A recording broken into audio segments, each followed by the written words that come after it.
Going into the 4th of July weekend. How we looking? The Bill Michaels Show on this Friday.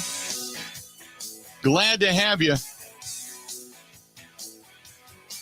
As you get ready for the extended weekend. Good weekend coming up. You got racing at Road America, Summerfest, fireworks, parties, parades, 4th of July on Monday, so the extended weekend. Some of you either took off today or you're taking off on Tuesday. In the meantime, a little bit of fireworks last night with the Milwaukee Bucks, keeping Bobby Portis, making some other deals. Not a bad way to go. Not at all, as they bring the fan favorite back. I mean, I don't know what it was like around the rest of the state, but certainly yesterday, or early this morning, when the news came on, there was a lot of video and audio of the postseason from this past year, in which Bobby Portis had a couple of jumpers, and the place started chanting, "Bobby, Bobby." And the fan favorite is now coming back. He is now coming back. Good deal. 4-year deal, as a matter of fact. And Joe Ingles gets a 1-year deal coming out of Utah. He had some ACL surgery, but he's a big man. He's pretty good beyond the arc as well. So the Bucks adding that piece also. And Giannis apparently is going to unveil a new Zoom Freak 4 sneaker. And that's coming up. So a lot of positivity surrounding the Milwaukee Bucks.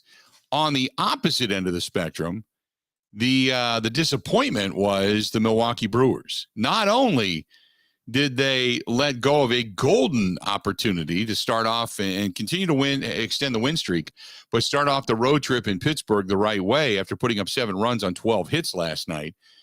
But then they started out with Adrian Hauser going down with an elbow tightness or forearm tightness. Suter came in, gave up a long ball.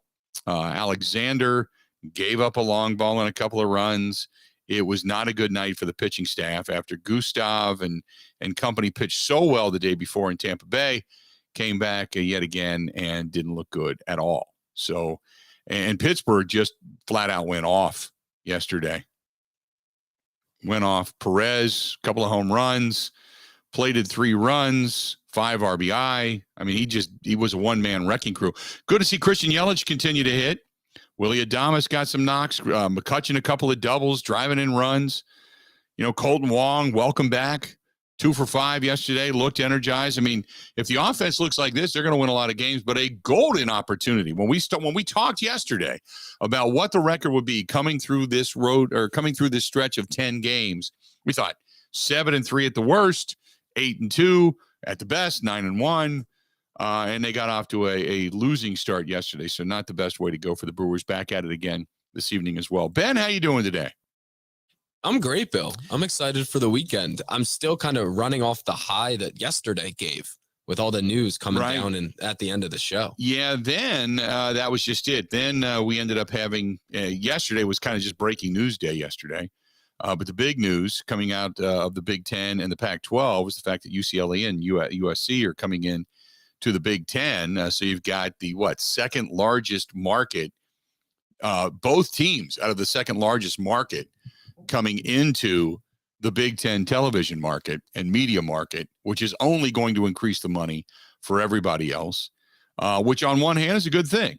On another hand, it does begin to change the look, the landscape, if you will, of college football. Not that it hasn't begun to change anyway, because the erosion started more than a few years ago. But nevertheless, it's big news, no doubt about it.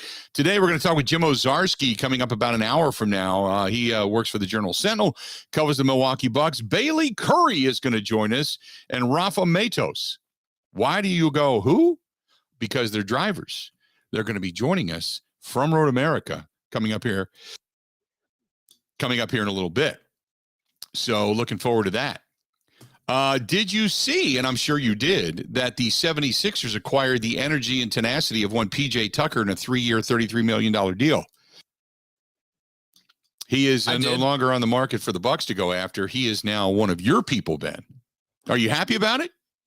Yeah, I mean, I would be. Pretty much all of my thoughts have given, and you have given, that I agree with on this show. They apply perfectly. I mean, that's a championship kind of guy that you want on your team, regardless of the numbers he can put up. He is. I would agree with that. I would agree with that. And then I woke up this morning, and do you follow Mike Clemens on Facebook? No, I am rarely on Facebook. Okay. I'm really only on it to message you. Okay. I'm going to share this over to the Facebook fan page. Okay. And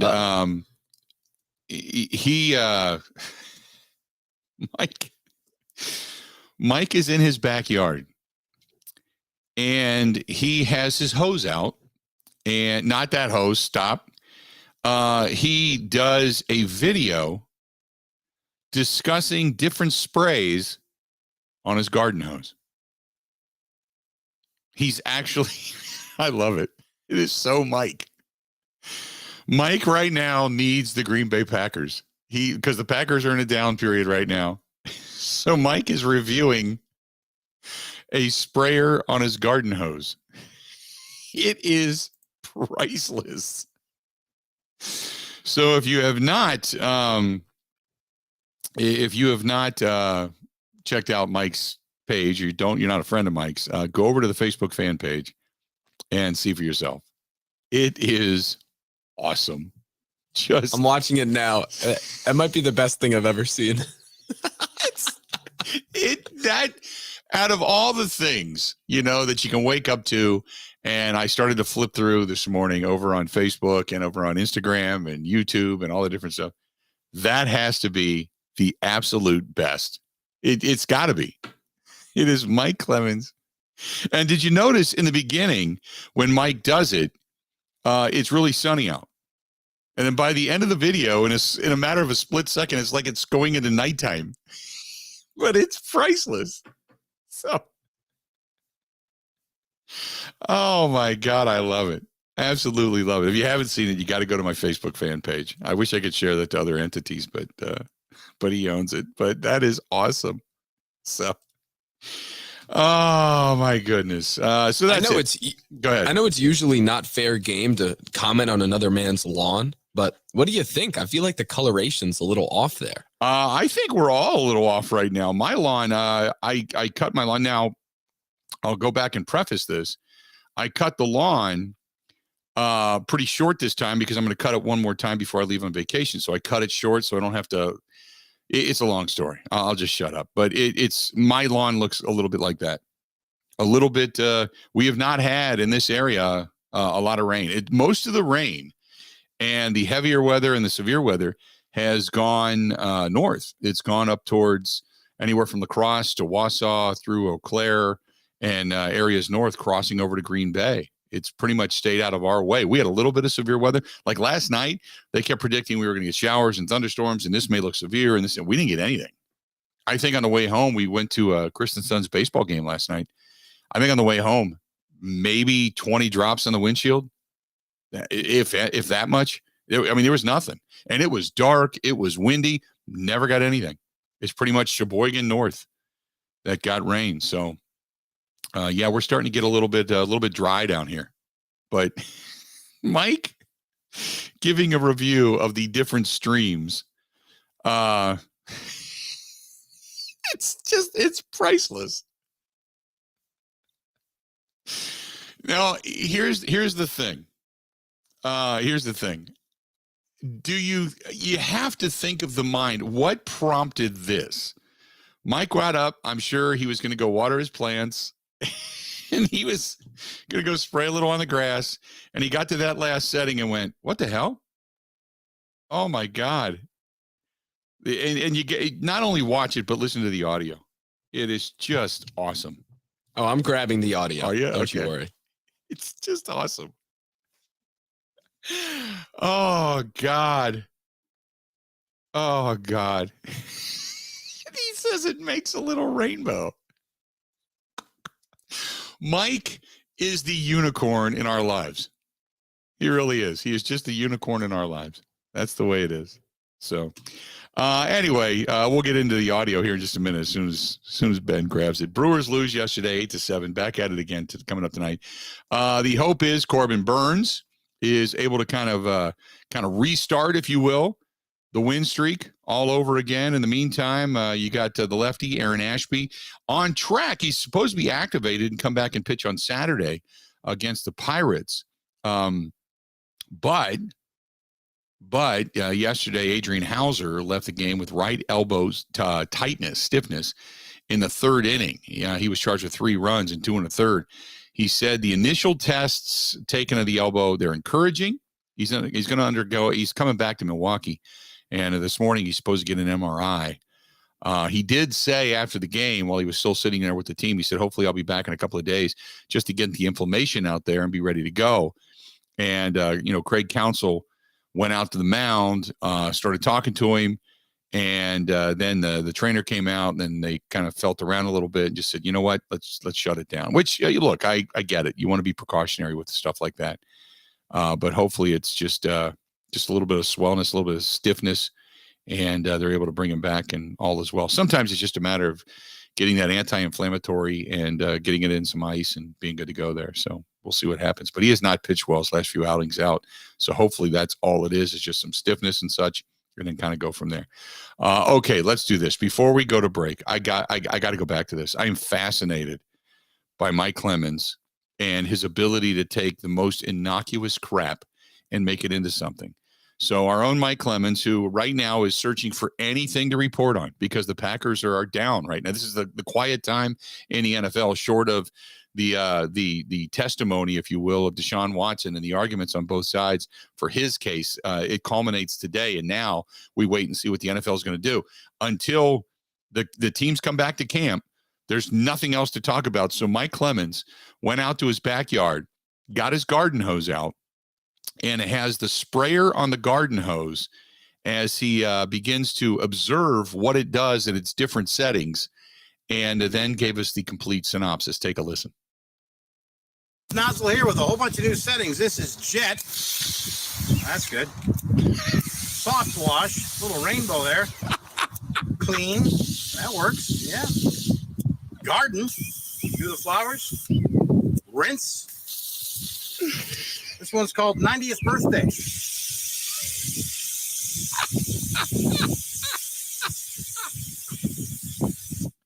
The 90th birthday is like some kind of spit up dribble. I don't know why I'm fascinated by this, but I am. Oh my God. Oh, that is hilarious. It starts off with the jet. It's like a stream. I mean, just a hard stream. And then he gets into the different ones. Oh, little rainbow. Nozzle here with a whole bunch of new settings. This is Jet. That's good. Soft wash, little rainbow there. Clean. That works. Yeah. Garden. Do the flowers. Rinse. There you go. Yeah, rinse it off. This one's called 90th Birthday. Dribble. If you haven't seen the video with it, go over to my Facebook fan page, facebook.com/The Bill Michaels Show, and you can find it over there. Oh, my God, it's hilarious. Let's do this. We're going to step away, take a quick break. We're going to come back. Got a lot more to get to. Got a lot of guys to talk to today. Jim Ozarski, Journal Sentinel, coming up in about 45 minutes. Bailey Curry's going to join us about an hour and a half, almost 2 hours from now, actually, now that I think about it. And Rafa Matos coming up in the last hour of the program today. All drivers up at Road America. Or both drivers up at Road America, talking about the road course and about what's coming up this weekend. You've got the Xfinity Series racing tomorrow, NASCAR Series and the big boys in the 250, Quick Trip 250 coming up on Sunday. Stay tuned. We got a lot more of the Bill Michaels Show. It's all coming up right after this.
Welcome back to the program.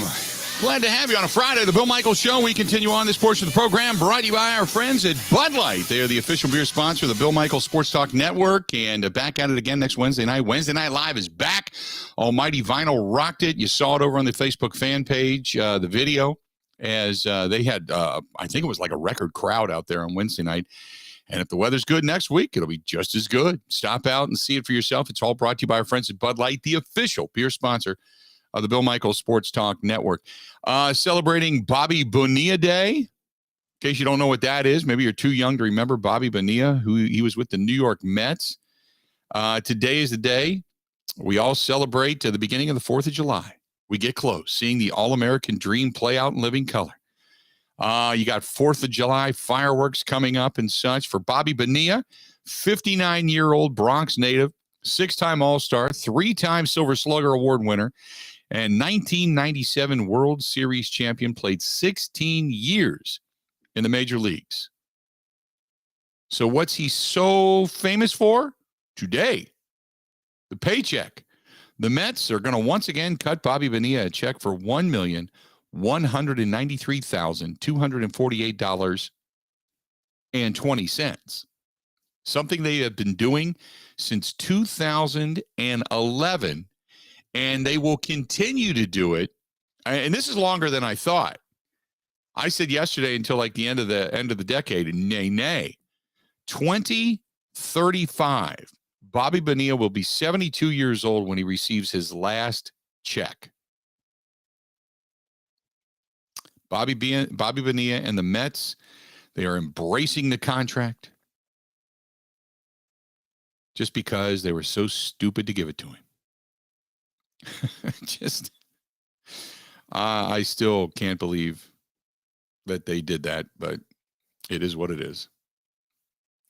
Bobby Bonilla, the contract that keeps on giving out of the Mets organization when they fell on their damn head and out of their damn mind. I mean, look, hey, it netted them, a solid player for a long period of time, but I don't know about paying it till 2035, but that's what they do. That's what they do. Hello to everybody over on the Bud Light live stream. Glad to have you on board today, Sean and Footballer and Rick and everybody else. Rick says, hey, Bill, now whenever something is either weak or pitiful, you'll have to say 90th birthday. That was way too funny. Which I agree. Oh, my God. That's hilarious. The Mike Clemens video. Nozzle here with a whole bunch of new settings. Nozzle here with a whole bunch of new settings. Can you imagine him picking that out like at Ace Hardware, Ben, and going, there's a video in this? Oh. I just wonder who was taking it and what the conversation was like. That's a great question. Hey, will you watch me squirt my hose in the backyard? You know what you got to do? We got to call Mike. We got to see if he's even available, because that's just hilarious. That's just like, what the hell? He's just out of his mind. It's fantastic. Oh, 877-867-1670. That's phone number. If you want to get hold of us on Twitter, you can do so at Bill_Michaels, at Bill_Michaels, or at Ben Z. Kenny, producing the show today, at Ben Z. Kenny. You can also find us over on Facebook. Go to facebook.com/The Bill Michaels Show. You can find us on YouTube. Subscribe for free on YouTube. For free. Go to youtube.com /Bill Michaels Show, and you can find us there. And you can also find us on Twitch TV as well. Really, really good stuff. But, oh, God, that's hilarious if you haven't seen it on Facebook. Good God. This is from Yonkers Dave, who says, Bobby Bonilla, one of my favorite players of all time. It was well worth the contract to see them hoist a trophy. He has been an all-star and continues to be an all-star and do many things here in New York. Great show. Love listening to you from the Big Apple. There you go. Appreciate it, man. Thanks for listening there, too. How'd you find us? That's what I want to know. What do you like, a Mets fan or a Bobby Bonilla fan, but a closet Packers fan there? Let me know. Would love to know. What else do we have here for you? Got a lot of stuff today. Just weird stuff. Joe says, heading up to Road America this weekend. Looking forward to the Xfinity Series tomorrow. Where you guys going to be? Brewers peed away a good, well, he didn't say that. It actually peed down the leg, so to speak, but didn't use that language. And a golden opportunity last night. Hopefully they rebound. But all the injuries to the pitching staff is the training staff now becoming a concern. These forearm tightness and elbow tightness issues are starting to alarm me. No, not really, because they pretty much, it's cyclical. It just is. It runs where for a year you'll have maybe one injury. Last year, they were a pretty healthy rotation for the most part, pretty solid.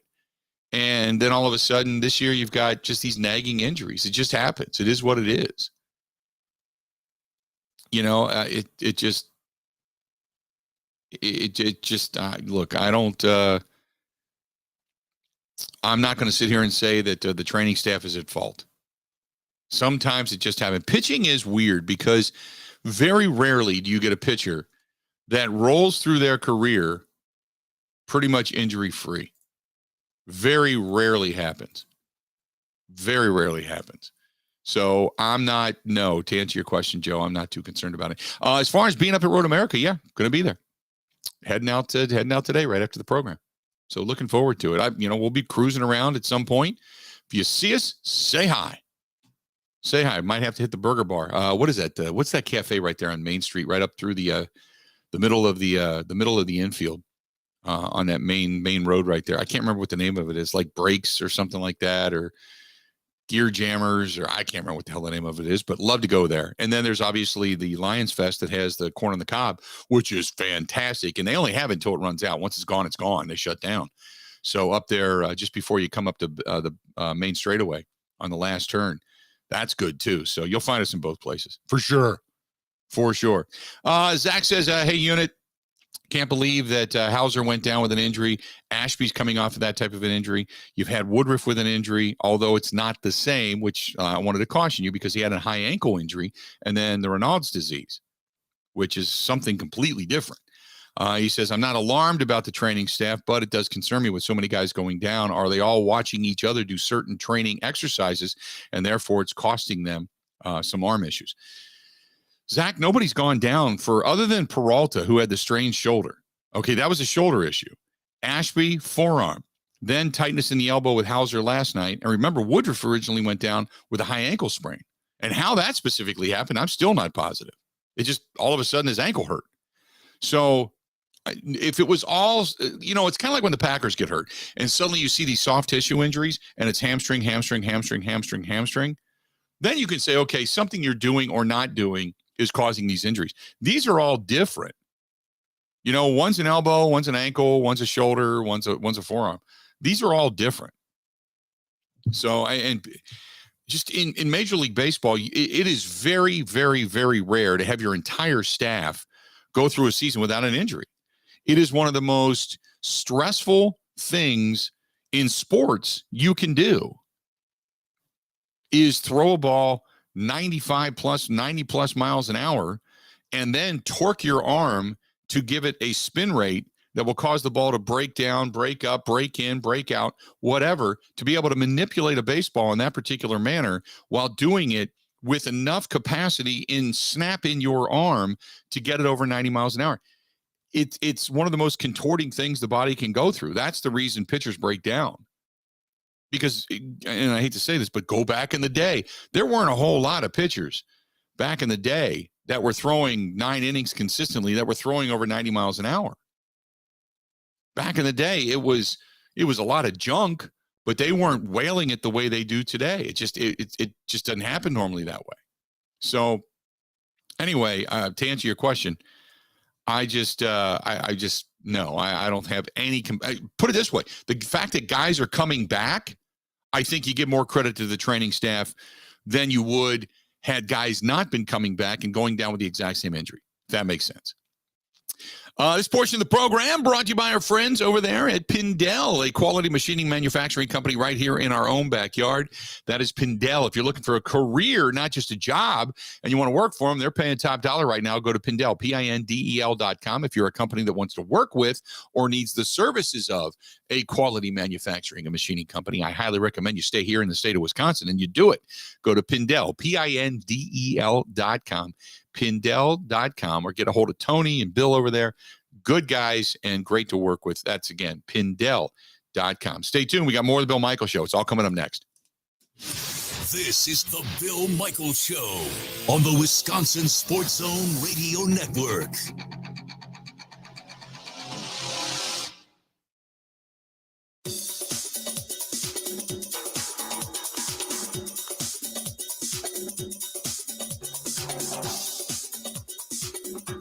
Bill Michaels will resume in 5 minutes.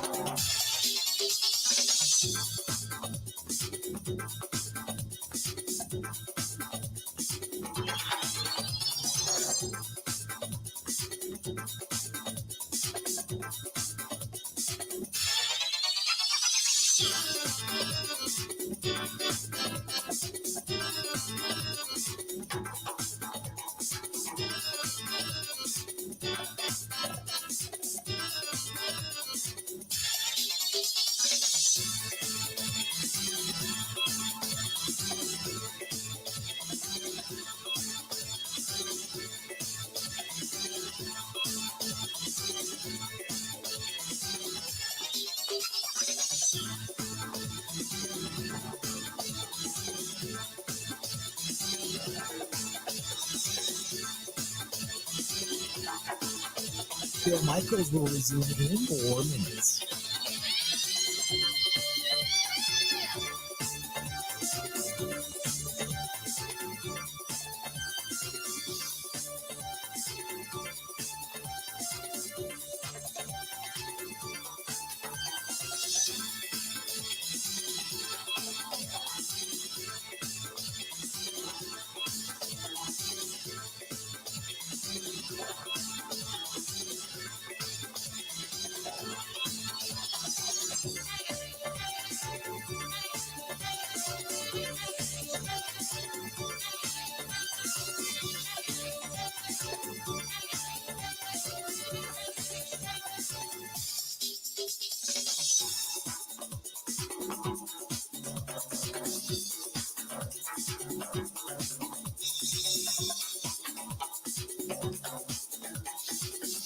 Bill Michaels will resume in 3 minutes.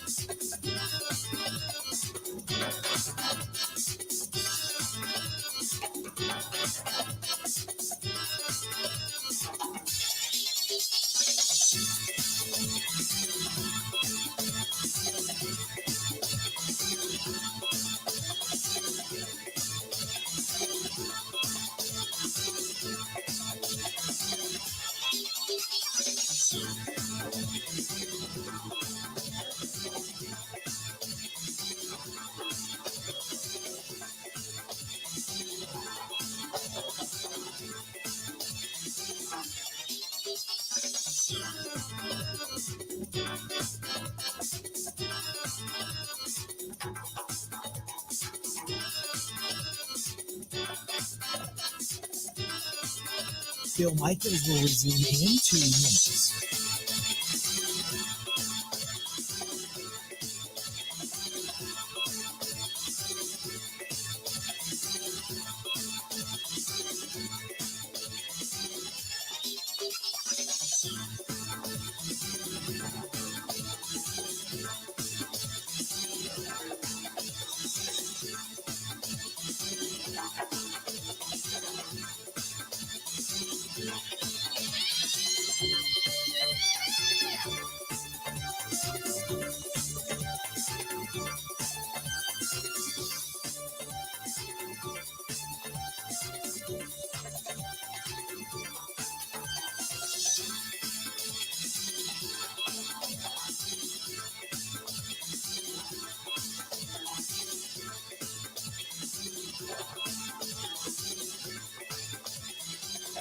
Bill Michaels will resume in 1 minute.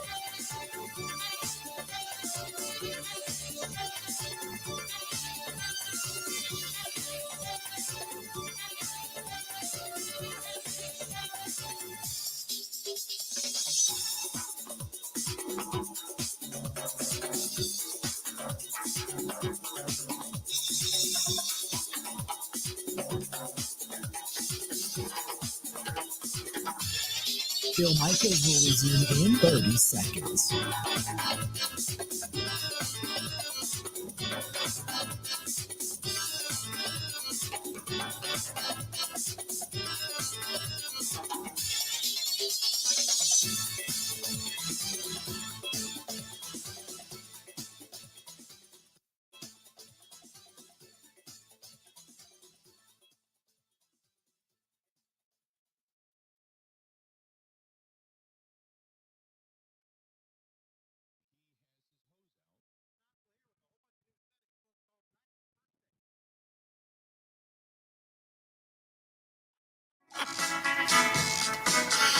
Oh my God, that's awesome. You know, statistically not great. I'll tell you that No.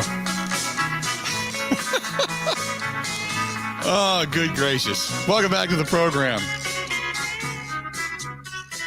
Ben Kenny doing yeoman's work when it comes to editing the program, as we talked about.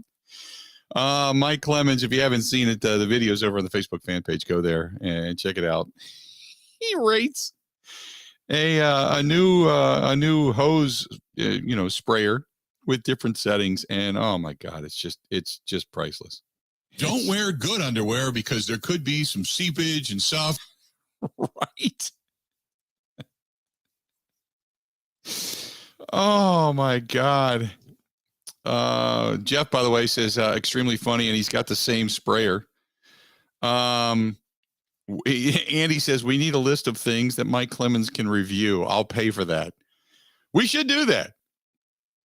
Every day or once a week, we get a different object that Mike Clemens can review. Ben, that's not a bad way to go.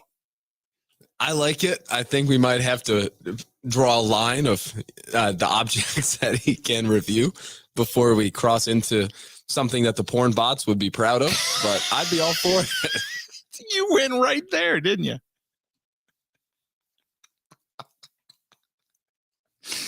Oh, what's bad is it gave me immediate imagery. It just did. Mike's in his backyard with an assortment of adult toys. You know, look at this one. He has his hose out. You should have never said that. Oh my God. Can you just see Mike very serious? I'm Mike Clemens. Look at this one. Oh, that's getting across the table. That might get away from you. You better be careful. Oh man. God, that's awesome. I think we do it. I think we give Mike an assortment of things. We buy like 4 things and we have it shipped to Mike's house. And then Mike reviews it once a week in video. That's the best. I think that's what we do. The first thing we would have Mike review, what if you're going to have Mike review something, what would it be? You know, what would it be? Man. 877-867-1670, 877-867-1670. If you want to give us a shot. Michael says, what about the sham wow? Can you see Mike just spilling stuff all over the house? Wow. That'd be awesome. Peter says, getting back to the Brewers, by the way, Peter says, not happy with the pitching staff right now. They seem to have good days, but then more bad days, as the losing streak can be perpetuated by bad pitching. As we all know, this team wasted a golden opportunity, scoring 7 runs yesterday, and a good outing by Andrew McCutchen and Christian Yelich, as both continue to hit the ball. McCutchen was something to prove in Pittsburgh, and they blew it. He says, oh, well, happy 4th of July weekend. Thank you very much. I'm not that down, and maybe I'm reading more into the emotion of that than what should be. But they blew a golden opportunity. I'll agree with that. When you see games like this, especially towards the end of the season, you're kind of like, oh man, you could have had that one. You know, you could have had that extra game or 2 or 5 or whatever it was. You know, you would have had that little bit larger lead, that little more breathing room, something like that. You know, that I understand. That I understand. Last night, they lost a half game. Cardinals did not play last evening, so they lost a half game. There's still a game up in the division. Had they won, they would have been 2. Instead of the game and a half, they would have been 2.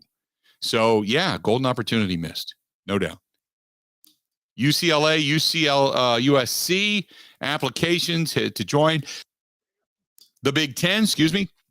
They have been accepted. The Pac-12 says they are extremely surprised and disappointed by the news. Meanwhile, the landscape continues to change within the Big Ten. You got two large schools out of the second largest media market in the entire country now coming into the Big Ten, that's the majority of the reason, Ben, why they did this. Notre Dame remains the independent as teams continue to kind of shuffle themselves from conference to conference looking for the better monetary deal. How is this going to affect Notre Dame by the time it's all said and done? We talked about it yesterday. Either Notre Dame is going to become stronger because of their own, we'll say, NBC network, or if, say, my assumption is that anything with Notre Dame, you're going to have to work out. This was the question posed to me yesterday. I was listening to a radio station yesterday back from Cincinnati. I was listening to a buddy of mine, and he was talking more about UC Cincinnati moving over to the Big 12. But he had a good point. He said, if you are a media market like the Big 10, are you going to turn the television rights from Fox over to NBC if you want to play Notre Dame, or vice versa? And you think about that, if Notre Dame starts losing out as the SEC gains power and the Big Ten gain power, if Notre Dame begins to lose out because those games against powerhouses within those two divisions, in those two conferences, begins to become a television rights battle, unless you're going to sign up for one-on-ones, Notre Dame may find it a little more difficult to schedule some of those bigger games. You know, because NBC doesn't want to give up one of those big games against USC or against Michigan or against Ohio State or whomever. And SEC doesn't want to lose it if Notre Dame decides, hey, we're going to go play Alabama, or we're going to go play Georgia. We're going to go play LSU. And that big game against Brian Kelly, SEC television wants that. CBS wants that. NBC doesn't want to give it up. So do they not schedule it? Do they find scheduling issues because of the argument over who is going to control the rights to the game? Unless it's just flat out a 1-and-1 over the next couple of years. But that means eventually you're going to have Notre Dame and NBC lose a few games. 877-867-1670. Then again, Notre Dame wants to be on television each and every week, and the highlighted game. So now we see what happens. 877-867-1670, 877-867-1670. But Notre Dame, I just don't think they've got much. Do you think Notre Dame has many more years to stand pat and not entering the Big Ten or the SEC? I think it's tough. If they want to stay independent, they can do it. They're probably the only brand that has the power to, because they have, as you have talked about, their own media deal. I think if they do join anybody, the SEC doesn't make much sense culturally. I feel like it's going to be the Big Ten or the ACC, but Notre Dame beats to their own drum. Unlike USC, which wanted to get to the Big Ten because it felt like it needed what the Big Ten could bring. Right. Every conference needs Notre Dame. So they kind of play their own hands. That's why I think it's so hard to predict. Like Oregon is probably going to go to the Big Ten. There was in Washington. Right. Exactly. There was an interesting article that talked about the money now that's going to be garnered. And when you look at, and they bring up Vanderbilt and Northwestern, both teams are going to make $80 million annually from the SEC and the Big Ten in those television rights deals that they have. Notre Dame makes $15 million from NBC. $65 million less annually. They make 10 to 11 million annually from the ACC, and they get a $35 million share, depending on if the number of games played and such like that, as independent in other areas. But 55 million reasons, they say, annually, Notre Dame will soon have a conference membership. That's the reason. because as the article says, Notre Dame's NBC contract, once the gold standard of media rights deals before the boom of media rights deals over the last 2 decades, leaves the Irish woefully on the short end of the media rights revenue, and it expires after the 2025 season, the same year the college football contract expires as well. So the longest standing obstacle for Notre Dame in the Big Ten marriage, as well as the SEC deal, has been NBC's contract. Notre Dame wants to keep the NBC deal.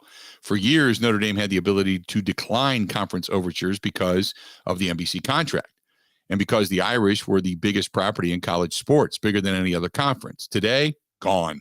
Nowhere near the biggest entity. The only thing that is bigger than the SEC and the Big Ten is Notre Dame's ego. That's it, which garners you no money. None. It is what it is. The contract numbers speak for themselves. And there's no way in hell NBC is going to pay them $80 million a year. No way that's going to happen. No way. Any addition of Notre Dame for the SEC or the Big Ten will increase the projected $80 million annual payout for each conference. That's Notre Dame's sales pitch, adding Notre Dame as significant value to the current SEC or the Big Ten 16-team format. That's how Notre Dame's going to try to keep the ability to sell its home games. So we'll see what happens. But at some point, no, and I'm all for it now. Before, I didn't want Notre Dame anywhere near the Big Ten. I couldn't stand Brian Kelly, other than the fact that maybe he would come in and actually get his ass kicked on a daily basis. That I looked forward to. Other than that, I had wanted nothing to do with Notre Dame. Now that clown is gone, part of me wants to see them go to the SEC because I'd love to see Notre Dame on an annual basis just whoop his ass. However, it makes logistical sense for Notre Dame with Indiana and Purdue to enter the Big Ten. It just does. It just makes sense. They're as close to Ann Arbor. They're as close to Ohio State. They're as close to Northwestern, Illinois, Indiana, Purdue. They're right smack dab a dot right in the middle of all of it. And it makes sense for Notre Dame to join logistically, travel schedule, monetarily, everything that the Big Ten has to offer. It makes sense for them to come here.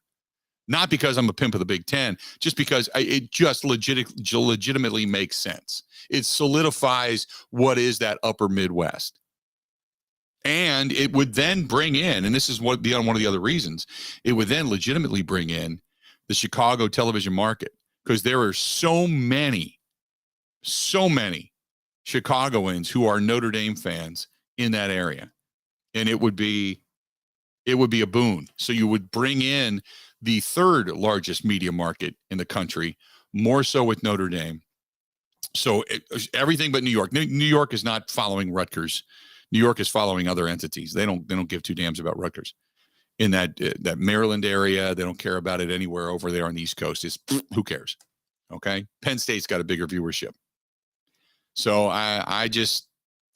this would bring in the second and the third largest media markets. If they could get Notre Dame to then add as well, that'd be huge. 877-867-1670. Hit us up.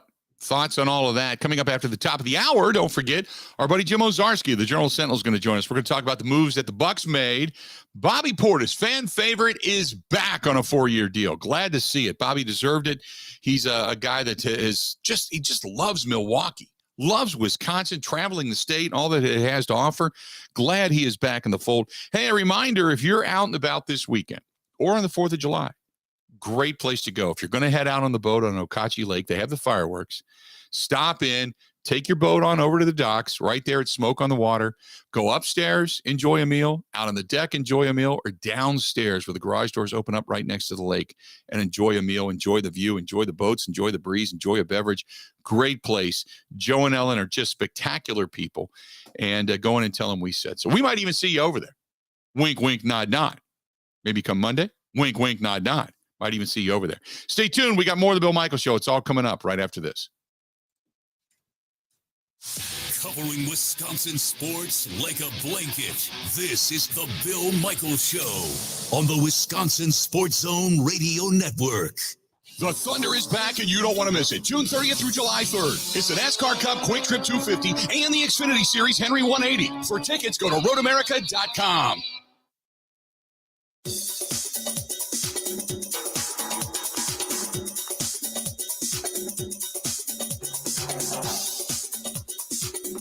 Bill Michaels will resume in 3 minutes.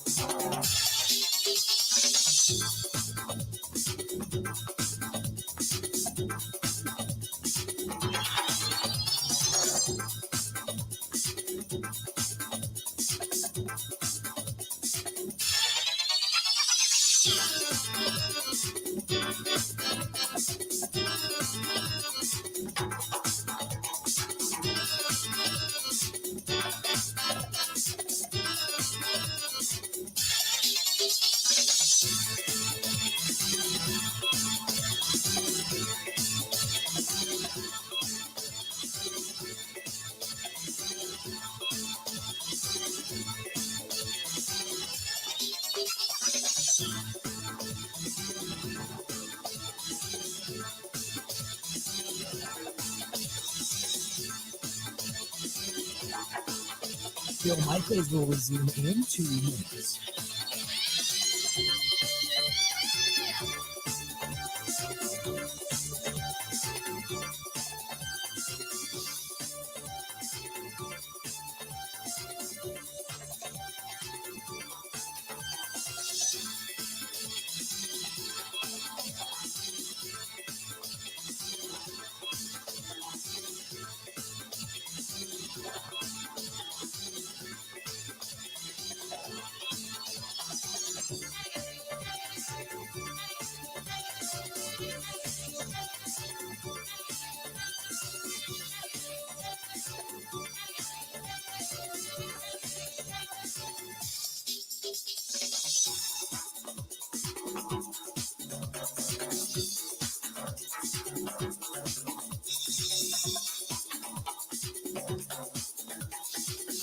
Bill Michaels will resume in 1 minute.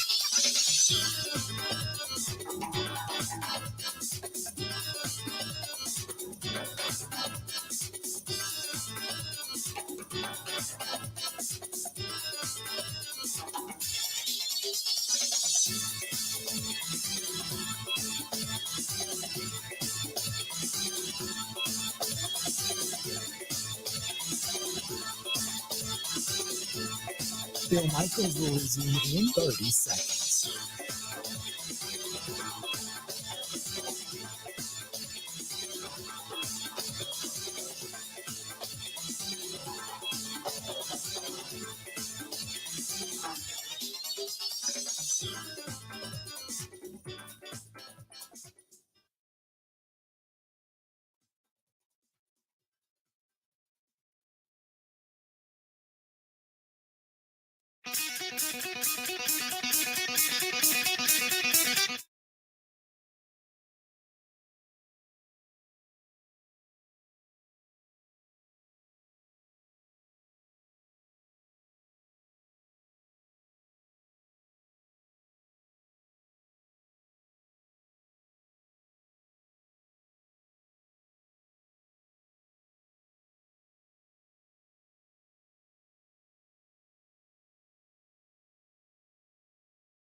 On the sidelines, I would Right. welcome Duke into the Big Ten. That would be fun. So Notre Dame is the prize piece, but North Carolina would be a consideration. They have everything the Big Ten wants.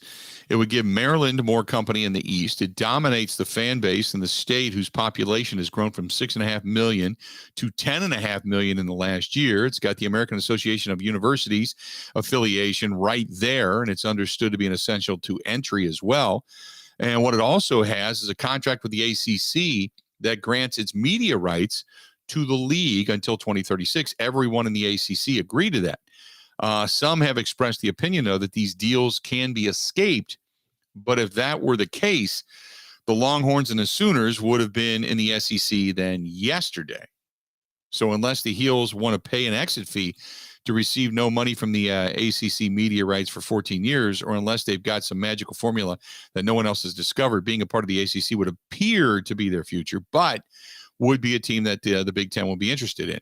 Then you go to Oregon. Oregon is a team. We've all talked about that. Obviously, their football program. What Oregon does not have is people. The population of the state is 4.2 million. Every other Big Ten expansion, even back to Penn State in 1990, was driven by gaining access to larger television markets.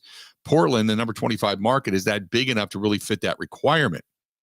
Or they say is that close affiliation with Nike, which headquarters just outside of Portland, and the company founder Phil Knight. Would that bring the Oregon alumni to bridge the gap monetarily? Now, Washington is also an interest. Kansas would be an interest in the number 131 market. Not quite sure if that would be something that they would want to do. And then there's obviously Stanford and Cal. Going back to the Aaron Rodgers days, Cal football made 8 bowl games in 9 seasons. There's some thought there as well. This is all coming from Mike DeCourcy, who writes for the Sporting News and for the Big Ten Network. But those are some of the considerations now that you got USC and UCLA both coming to the Big Ten. But number one would be Notre Dame. You have Oregon, you have Washington, you have Cal, Kansas, Stanford. All of those schools could be looked heavily at by the Big Ten to bring them into the conference. So I don't think we are done just yet with the Big Ten and their growth. Not by any stretch of the imagination. And maybe it's sooner rather than later for some of these other schools to make the jump. Who knows? Coming up next, a night of monetary windfall for a couple of players in the NBA. Some of them right here in our own backyard. Going to talk about it. That's coming up. Stay tuned. Jim Ozarski from the Journal Sentinel is going to be here. By the way, one of the things we talked about earlier in the week has also now become a not so top 10 play of the week. And they have now been publicly shamed, and rightfully so. I think it's fantastic. Stay tuned. 1 hour down, 3 yet to go on this Friday edition. Heading into the holiday weekend of the Bill Michaels Show. We'll be back right after this.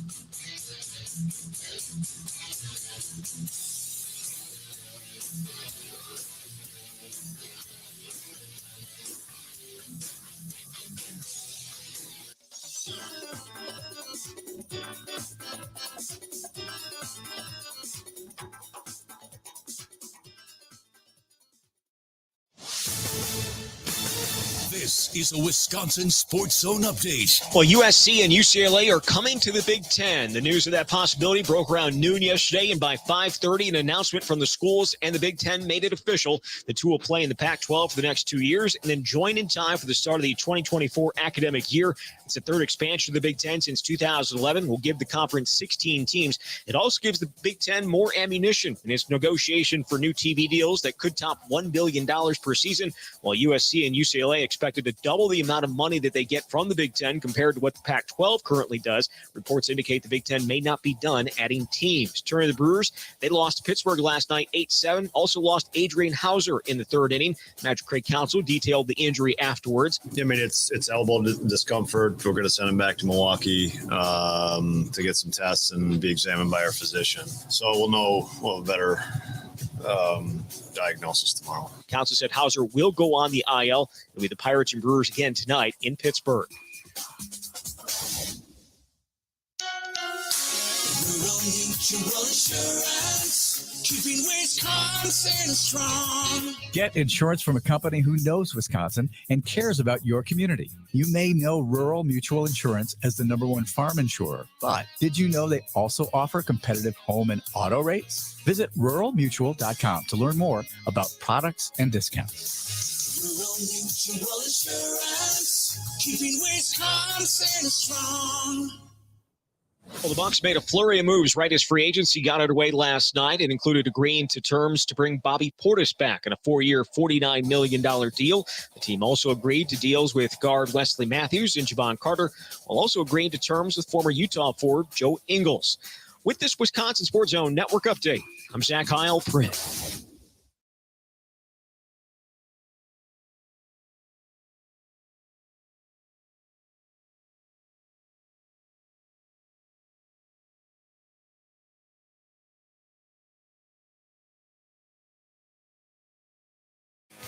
Welcome back. Hour number 2 of the Bill Michaels Show. A lot of goings on right now in the NBA. Big weekend coming up, we all know, but last night, some of the holiday festivities might have happened just a little bit early, considering the fact that you got a couple of new Bucks to talk about, and one being an old Buck, but a fan favorite nonetheless, who opted out and then opted back in. And to talk a little bit more about it, our buddy Jim Ozarski from the Journal Sentinel now joining us on the hotline. Jimmy, how you doing, bud? I'm good, Bill. How are you? I'm doing well, and happy holiday to you, so to speak. So let me ask you, you get Bobby I never thought Bobby Portis was leaving this organization. He was doing too much around town. He was doing too many Instagrams and videos and having too much fun and hanging with people. And so I never thought he was leaving. I just thought that what exactly was going to happen happened. So it's good to keep Bobby Portis. Do you agree? Yeah, it's a win for both parties. I think the only thing that would have thrown a wrench in that, Bill, was if there were more teams with more cap space, to be quite honest. I mean, look, I think it was going to take a significant raise over, let's just call it $49-50 million the Bucks could offer for him to leave Milwaukee. And the way the year shook out, the way the offseason shook out, there just wasn't that team that was going to push it to $15 million a year annually, 16, 17, the type of money that would really make him want to leave the situation. So, look, he's 2 months younger than Giannis, Bill. So the Bucks have to feel he's still hitting his prime. He's improved each of the last 2 years. They know what he can do. They know how he fits. There's really no questions in that regard. There's no mysteries. And on one hand, you pay a guy, Bill, for what he's going to do for you. But let's be real. I think some of this money has to do for what he did do for them the last 2 years by taking less money in each of those seasons. The team itself, we all know that defense upon the 3-foot arc or the 3-point arc and the shooting prowess on the outside, they need to improve in both areas. So they bring back Wesley Matthews. They also add Joe Ingles to the mix. So talk to me about how you think this team from the last time you and I spoke, or even yesterday for that matter, has improved.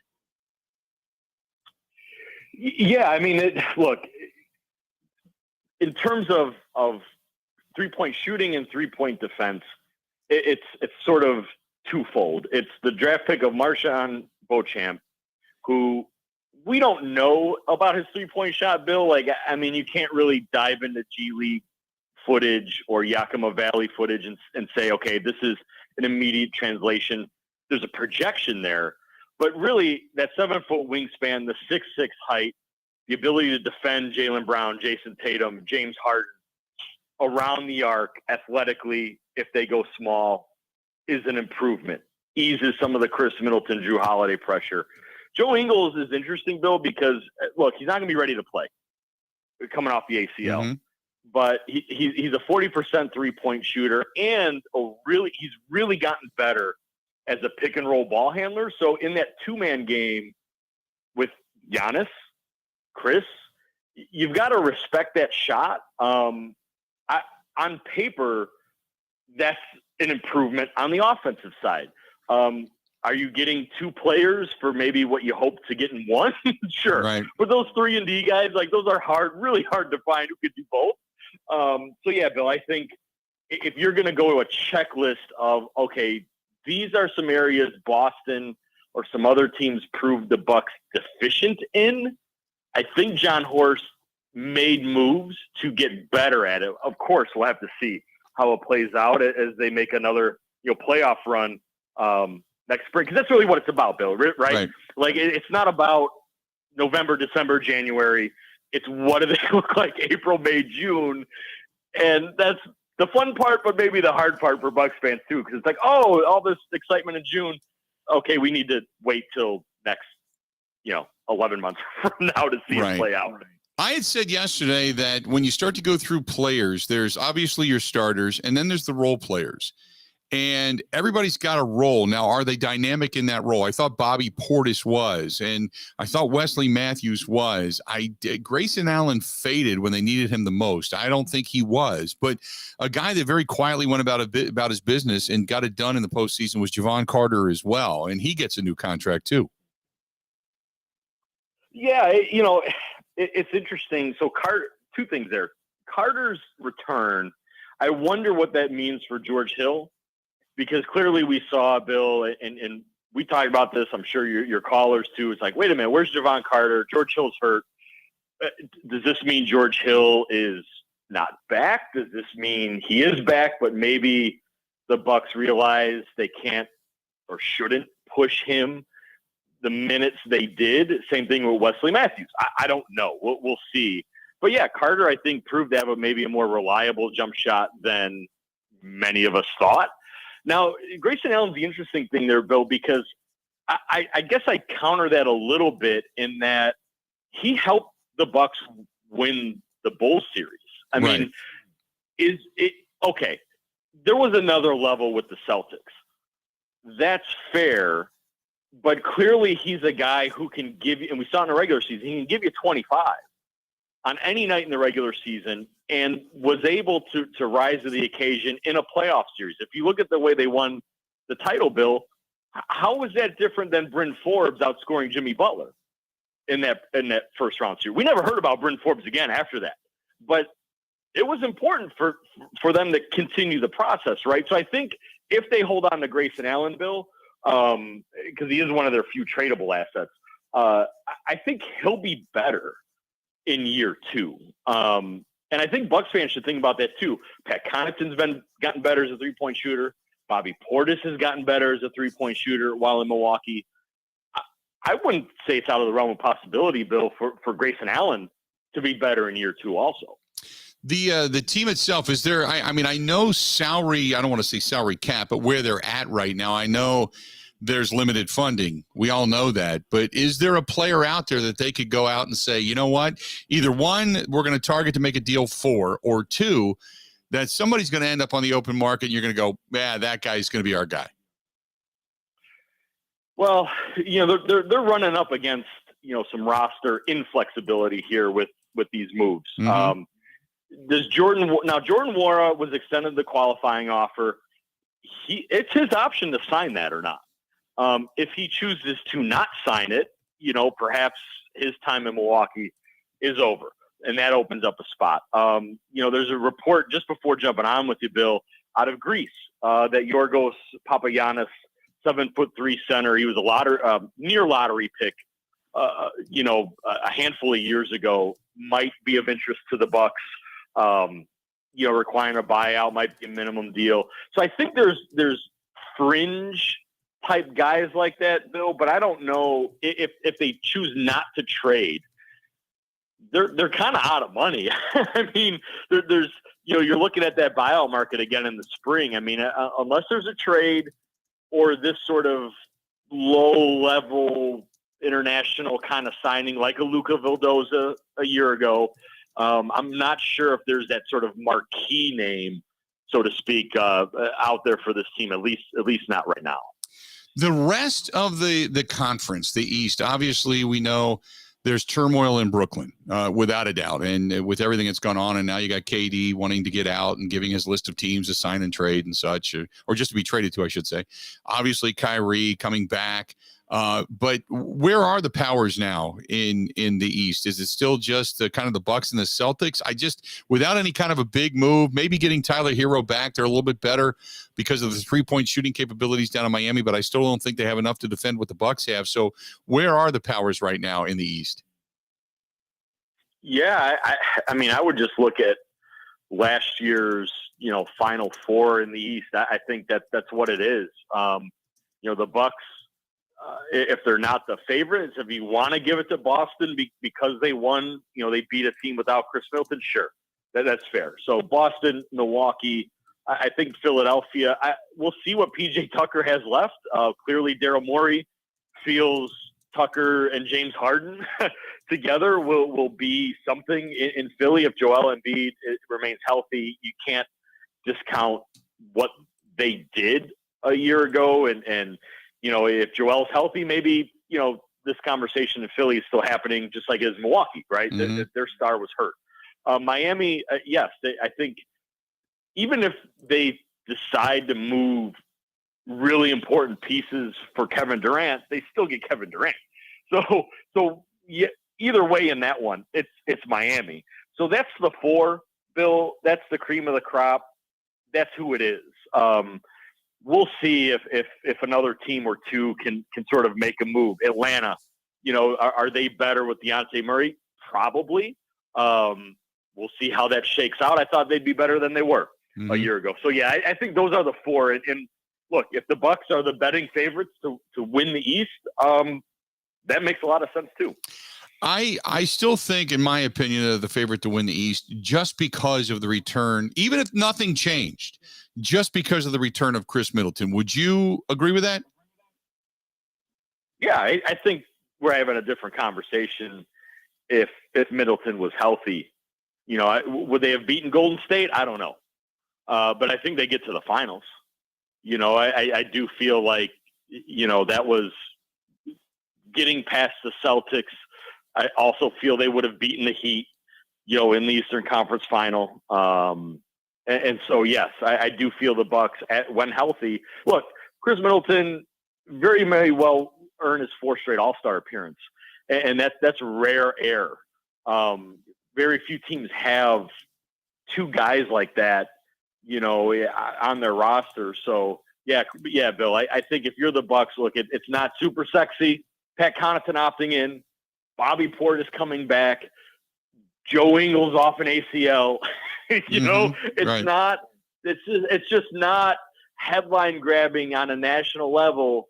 But if you and I talk in February, we're talking about one of the best teams in the East, potential MVP candidate, Giannis, Right. potential All-Stars, and they are definitely a favorite to once again contend for an NBA title. I got into this discussion last night with a buddy of mine who said the Bucks are going to be the team to watch. Why? Because they got bounced from the playoffs. They didn't have to play late June like we've seen in the past. Obviously, this is a back to a normal year, a normal offseason. Your turnaround time is not going to be just a couple of months. They're going to get additional rest, and they've added some pieces and got guys healthy. So to me, how much do you think, back to the sense of normalcy after winning a championship, how much do you think this team then really, and being bounced from the playoffs and coming back with that sour taste in their mouth, how much do you think this team should be considered the favorite to win the East next year? Yeah, that can't be discounted, Bill. I think the fact that they've played so much basketball in this 3-year period. I mean, Chris Middleton and Drew Holiday sort of joke, like they don't know. They don't really remember. I mean, 2019, Bill. That was the last time this offseason had happened for those guys. Toss in the Olympics for Middleton and Holiday. Now, reporting out of Greece is that Giannis and Thanasis Antetokounmpo are going to play for the Greek national team in the Eurobasket tournament, which is the biggest sort of non-Olympic international tournament in Europe in August. Is that a huge deal? Probably not for Giannis. I don't think so, Bill. So even if he does play in that, clearly that means he's ramping up. He'll be ready to go when the season starts. So yeah, I think having that rest, especially, look, this is an older roster. Yes, Giannis and Bobby are 27, hitting their primes. Everybody else is in their early 30s to late 30s now with like Wesley Matthews, right? So having this time off definitely will help a team like this, I think, especially because they can actually train and properly get themselves ready for another, what they hope is 100-game or so March. Before I let you go, I'm going to ask you something completely off the wall, because this came up to me a couple of days ago. We got into this discussion about it as well, because the Bucks ownership have been part of the revitalization of Milwaukee, and we're hearing a lot of political speak about Milwaukee and about the crime. The worst nightmare came to pass when the shootings happened outside the Fiserv Forum after the playoff game. How much do you think this affects the franchise? Positively, negatively, you name it. What does this impact the franchise? How does this impact the franchise? I think on a literal level, I think the fact that I believe there were discussions, with the city about the Deer District and just sort of how that is monitored, secured. So I think now, while that particular incident happened outside of the Deer District, it was close enough. And so I feel like those discussions have been had. I don't know what that'll look like going forward. Now, in terms of perception or fans, look, Bill, I mean, only those people can speak to that. I don't know, if you want to come in and watch high-level championship basketball, like, that's what you're going to do. And if you're willing to come in earlier or stay later, I mean, I can't speak for how people will feel about that or want to do it. But I mean, I don't think Fiserv Forum is going to be without fans. Right. You know what I mean, Bill? I agree feel with like that. It's going to be rocking. And so, I think those are individual choices, and it's just, I don't know what or if anything the franchise can do along those lines, aside from the properties they own, the space they own, or if they don't own it, at least they manage it, operate it. And that, obviously those conversations happen, Bill.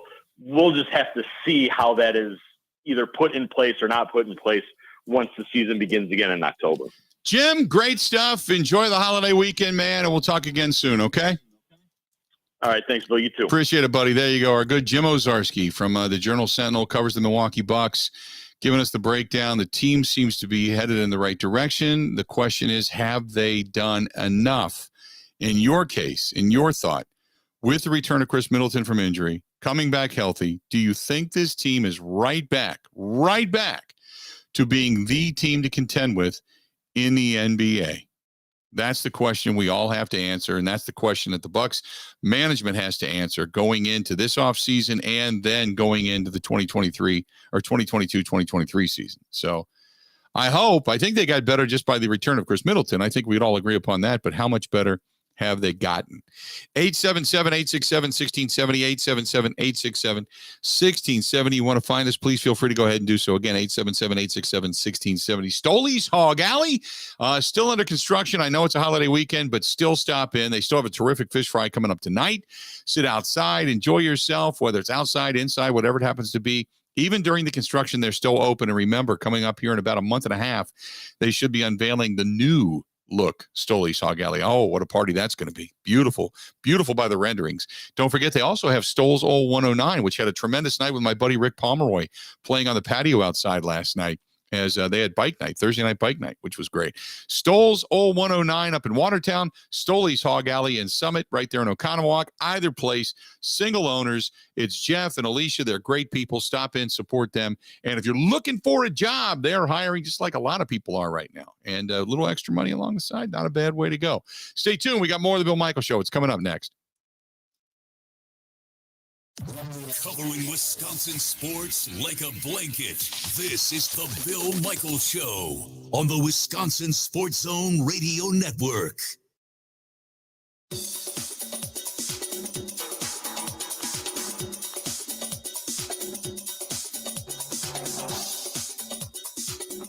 Bill Michaels will resume in 3 minutes.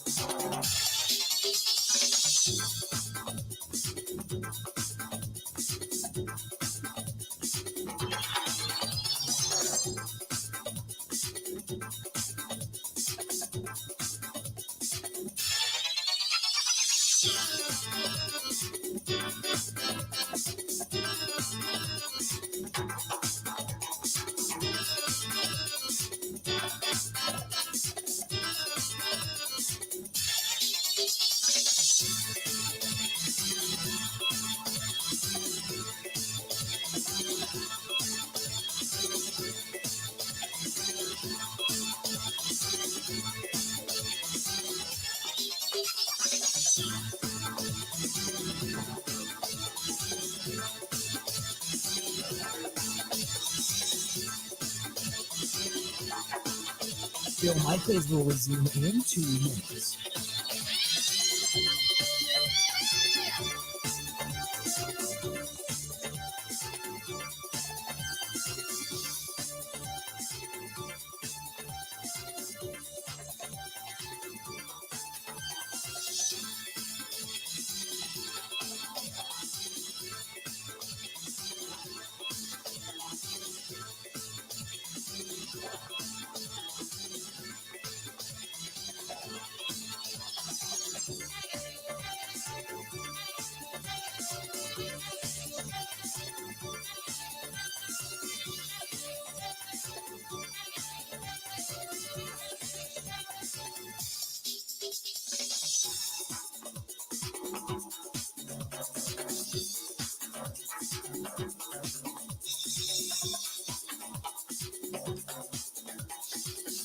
Bill Michaels will resume in 1 minute.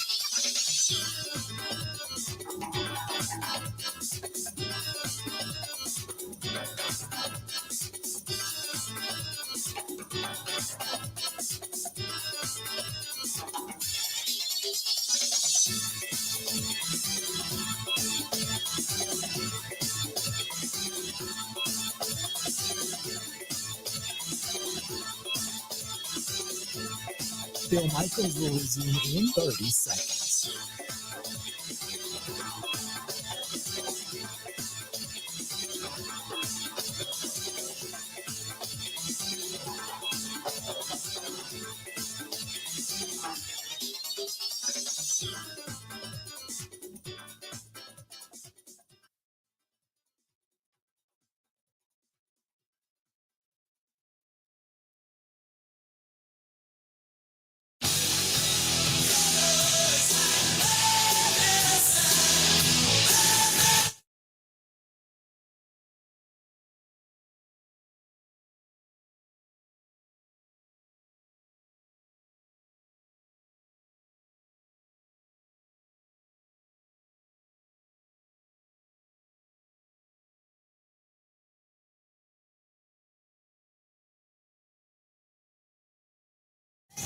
Welcome back. Great to have you on board today, heading into the holiday weekend. I'm Bill Michaels. Ben Z. Kenny producing the program. You find us over on Twitter at Bill_Michaels or at Ben Z. Kenny. You can find us there. And this portion of the program brought to you by some of our good friends over there at St. George. If you're heading downtown at all, maybe heading to Summerfest this weekend, you just want to sit back, relax, great atmosphere, little authentic Italiana. Oh, so good. Stop in and see my buddy Gino down at Calderon Club, or it's in Giorgio. They're right next to each other. Old World 3rd Street, right there across the street from the Hyatt, downtown Milwaukee. And walk in and get the pizzas, get the sashina, get yourself some of the penne along with it. The chicken marsala is to die for. They pair it up with Cider Boys. And that's from Point Brewing. So they do a lot of great things down at Calderon Club, and they have a lot of great dishes and such down there. But it's just the best Italian food you're ever going to put in your mouth. Or how about this? If you are looking for an opportunity to make some extra cash along the way, another great place to go and work for Gino and the gang. Stop in to San Giorgio, Calderon Club, and you're good to go. And they pair it all up with our friends from Point Brewing. There you have it. So here's a question for you. Two things. First of all, I'm going to take it in two different directions regarding this whole realignment thing, and USC and UCLA, they're coming to the Big Ten, and there's all this, angst about it. Okay. First of all, what does all of this mean for Wisconsin? as a Wisconsin fan, what is all of, or maybe as a Big Ten fan, what does all of this mean? What do you think about this? That's first, okay? Secondly, and I know there's a lot of you out there because you tell everybody you are. If you're a Notre Dame fan, and all of a sudden all their ears perked up. What? The smell of money. If you're a Notre Dame fan, do you want to see Notre Dame go to the Big Ten? Because the arrogance of, we're an independent. Yes, we're an independent. We don't do that. Those days are going by the wayside because monetarily you're being kind of left in the dust. So do you want to see your school end up in the Big Ten? Either way, 877-867-1670. Phone lines are wide open. If you're a Wisconsin fan, what do you think this means for the Badgers? Secondly, if you're a Notre Dame fan, do you even want to see your school come into the Big Ten or the SEC? And if so, why? 877-867-1670. 877-867-1670. There you go. Give us a shout. Meanwhile, Marv says, hey, Bill, how will adding USC and UCLA change the Big Ten realignment? Will they need to go to a 3 or 4 team division? You can't really put them in the same East-West with Maryland and Rutgers. Well, and Ben, as we've talked about yesterday, eventually they're doing away with the divisions. So that's most likely not going to happen, correct? Yeah, divisions are on their way out. And once you add all these teams, it's nearly impossible to keep them together. Now, you guys did a lot on this last night with Kenny and Heilprin, right? On the podcast? We did. Yeah. Yeah, there's a podcast out, search Kenny and Heilprin. Talked a lot about overall college football landscape. We always kind of tussle over, like, I love divisions. Zach doesn't really. And part of it is because I'm younger and it's most of what I know, right? Like the last 11 years in the Big Ten has been divisions.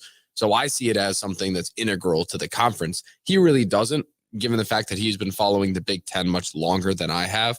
But yeah, it seems inevitable at this point, kind of like what the ACC did. The Big Ten will do that too. You're going to have 3 protected rivalry games or 2, and then you'll cycle through the rest of the conference so that you play every team every 2 years, I believe. I have to admit, I'm a little bit of a fan of the divisions. I like that. You play those teams in your divisions. You try to climb to the top of your division, and then the 2 top dogs in each division square off against one another. And that's your conference champion, and move on. Now, where it does get convoluted, let's say, is if you have Ohio State, go 10-1 or whatever it happens to be, and Michigan is, 9-2. Okay. And Wisconsin, say at 8-3, wins their division and knocks off Ohio State. Well, then Michigan, who did everything they could to get there with a better record, sits by the wayside just because they couldn't enter into the Big Ten championship. You know what I mean? That's when I say, okay, I understand how it's convoluted to a certain extent. But then if you just go with, say, the top 2 teams in the conference, does that, if you win the conference during the regular season, then do you do away with the conference championship game? It feels like if I'm going to project 10 years down the road, and what you said about divisions is true, it does kind of make 0 sense that you have it like that. I look at it from a Wisconsin point of view, obviously, and I like it because it gives them a chance to go win the conference. Right. That they don't have to also, be beating Michigan. But projecting 10 years down the road, college football playoff is going to rule everything. And it's all about how can you get the most amount of teams in the playoff from your conference. And that's why they're going to go away with the divisions. I feel like once we get into the 2 conference super league, if you will, with the SEC and the Big Ten, it's really just going to be you play a regular season within the conference, then you go to the playoff. Like those conference championship games aren't going to matter because, like, look at the Pac-12 right now. That conference championship game doesn't matter once USC and UCLA leaves. Right. Like once you have all the good teams go to the same one, then there's no point for them. And the big moneymaker would be you add 2 extra rounds to the playoff instead of a conference championship weekend. And that I agree with. I think we're more headed towards that direction. I agree with your sentimentality as a Badger fan.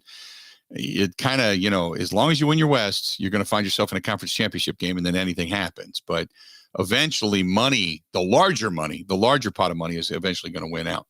877-867-1670. What does this mean to you as a Badger fan, first and foremost? Secondly, if you are a Notre Dame fan, do you want to see the Golden Domers, so to speak, end up in the Big Ten? Or do you like the fact that you're that independent, although that money pit is beginning to dry up and you're falling way, way, way behind? 877-867-1670, 877-867-1670. Hit us up. Hey, our friends at the Four Seasons Island Resort got a hold of me today. We are now talking about a Bill Michaels cigar dinner. A little bit of golf, some cigars. I don't know when it's going to happen, but we're in the preliminary talks about it. We'd love to do it.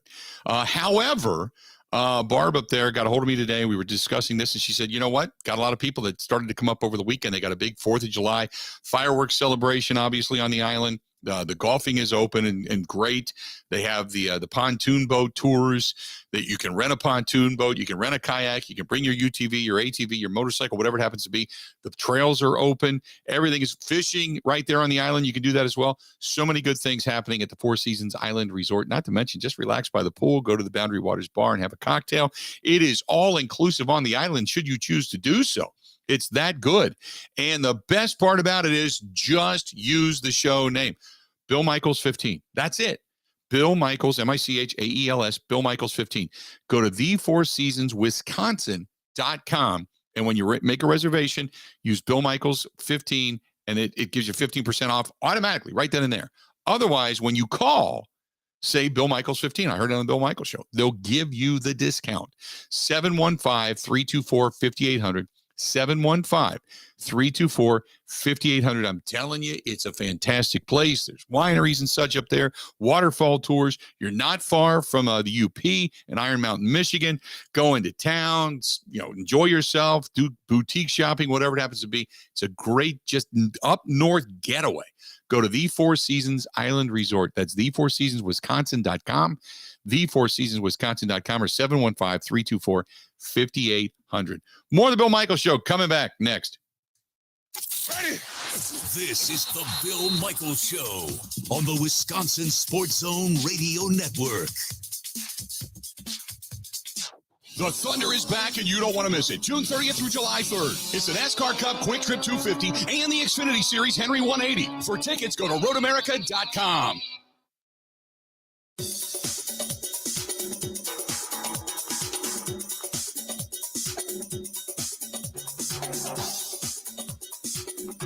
Bill Michaels will resume in 5 minutes.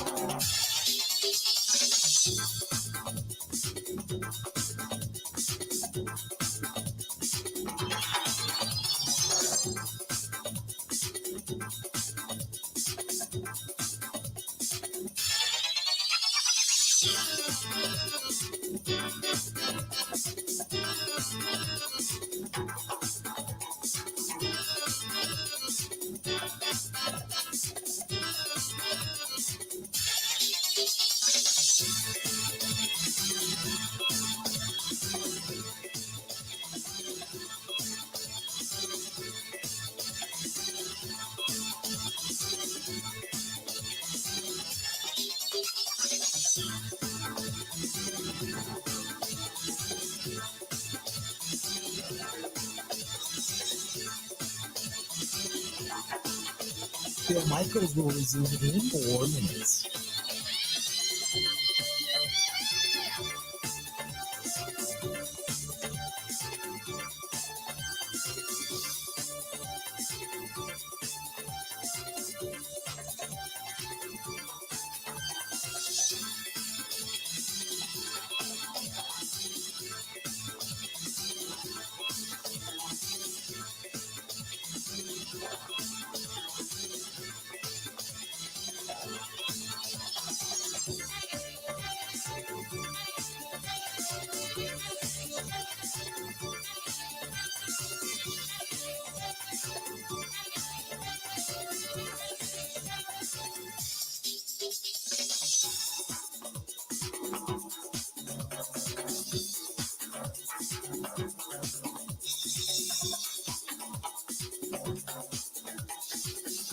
Bill Michaels will resume in 3 minutes.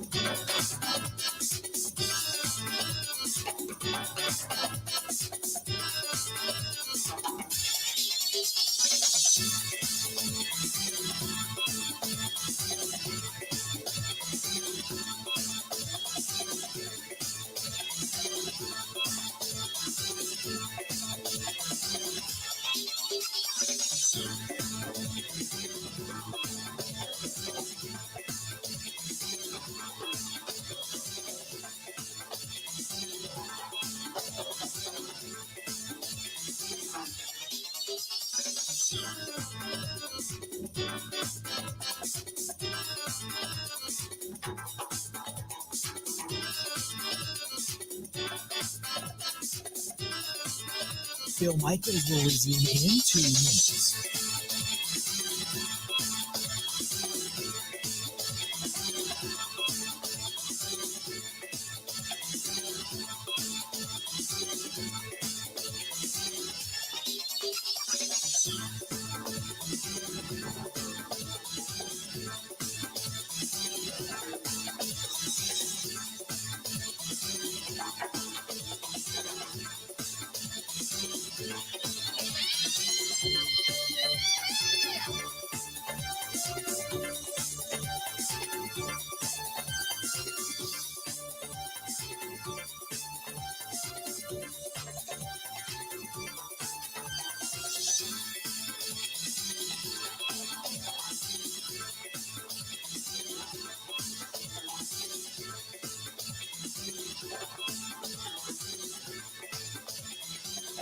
Bill Michaels will resume in 1 minute.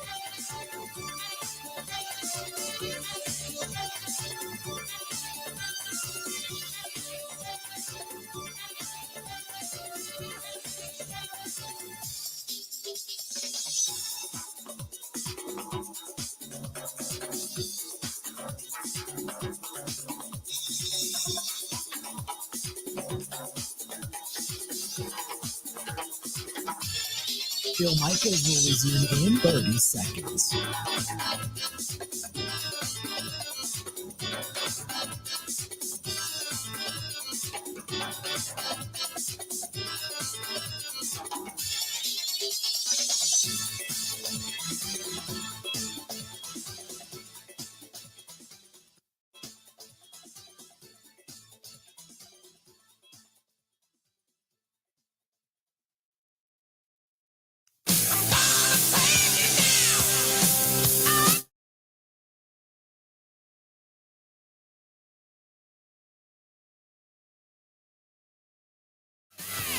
Glad to have you back. Coming up on Sunday, September 4th, Labor Day weekend. Going from one holiday to the next.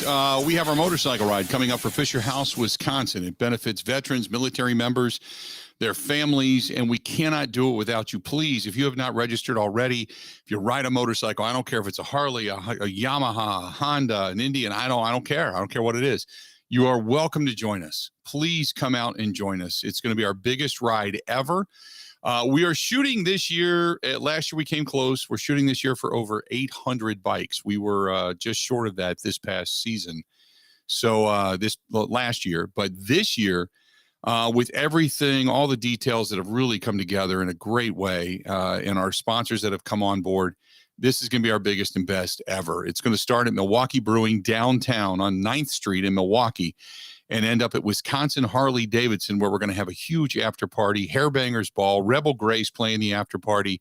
Going to have great prizes, not only for those that, obviously win the poker hands, but for those that pre-reg only. You will also be entered into a pre-reg only drawing. So that's the incentive to get pre-registered, because you can not only win the prizes, which I believe is a big screen TV and everything, but then on top of that, if you're one of the pre-reg people and you get your name drawn, you could win one of 4 great ticket packages, including Bucks tickets, Brewers tickets, Badgers tickets, and 3 races at Road America next season. So All of that is upcoming. Please join us. Thanks to our friends at Potawatomi Hotel Casino who came to us and said, we want to give you dealers. We want to support this. We want to be a part of some veterans causes. Please let us in. And they came on board right away. Thanks to our friends from Bud Light who have been there the entire time. Growth Law Firm, GROTH, growthlaw.com. Supporting bikers, protecting bikers' rights, one of the best in the country right here in our own backyard. Obviously, Great Lakes Dragaway, which is going to have a huge weekend this weekend for their own fireworks burnout display down there at Great Lakes Dragaway in Union Grove. And then our friends from Buzzard Billy's in La Crosse, Wisconsin. Thanks to them. I mean, we've talked about getting some sponsors on from around the state because we get riders that come in for the hometown rally on that weekend that come from all over. So they said, look, we want to help support it as well. They got great dishes, great food. I love their margaritas, by the way. But Buzzard Billy's, fantastic eatery right there, downtown La Crosse. Stop it and just give them a high five. Say, way to go. Way to support all the veterans. Thanks to them for coming on board as well. So a lot of good stuff regarding the motorcycle ride. And thanks for being a part of it. Getting back to it, we were asking the question, if you're a Badger fan, is this good in prospect for the Badgers to have USC, UCLA coming into the Big Ten and possibly Notre Dame? Possibly. Is it good for the Badgers? Do you like it? Then here's the other question. If you are a Notre Dame fan, do you like it? Are you enthused about it? Would you say, look, I want to be a part of the Big Ten. Bring it on. Instead of just playing Michigan, going back to those days of that rivalry every now and then. What about playing Ohio State? What about playing Wisconsin? What about sticking around up in the northern Midwest? And you still have Notre Dame's name, the cachet and swagger to go out and schedule a couple of out-of-conference games and get some big names on the docket. But wouldn't you rather do that on a week-in and week-out basis? Yay or nay? 877-867-1670, 877-867-1670.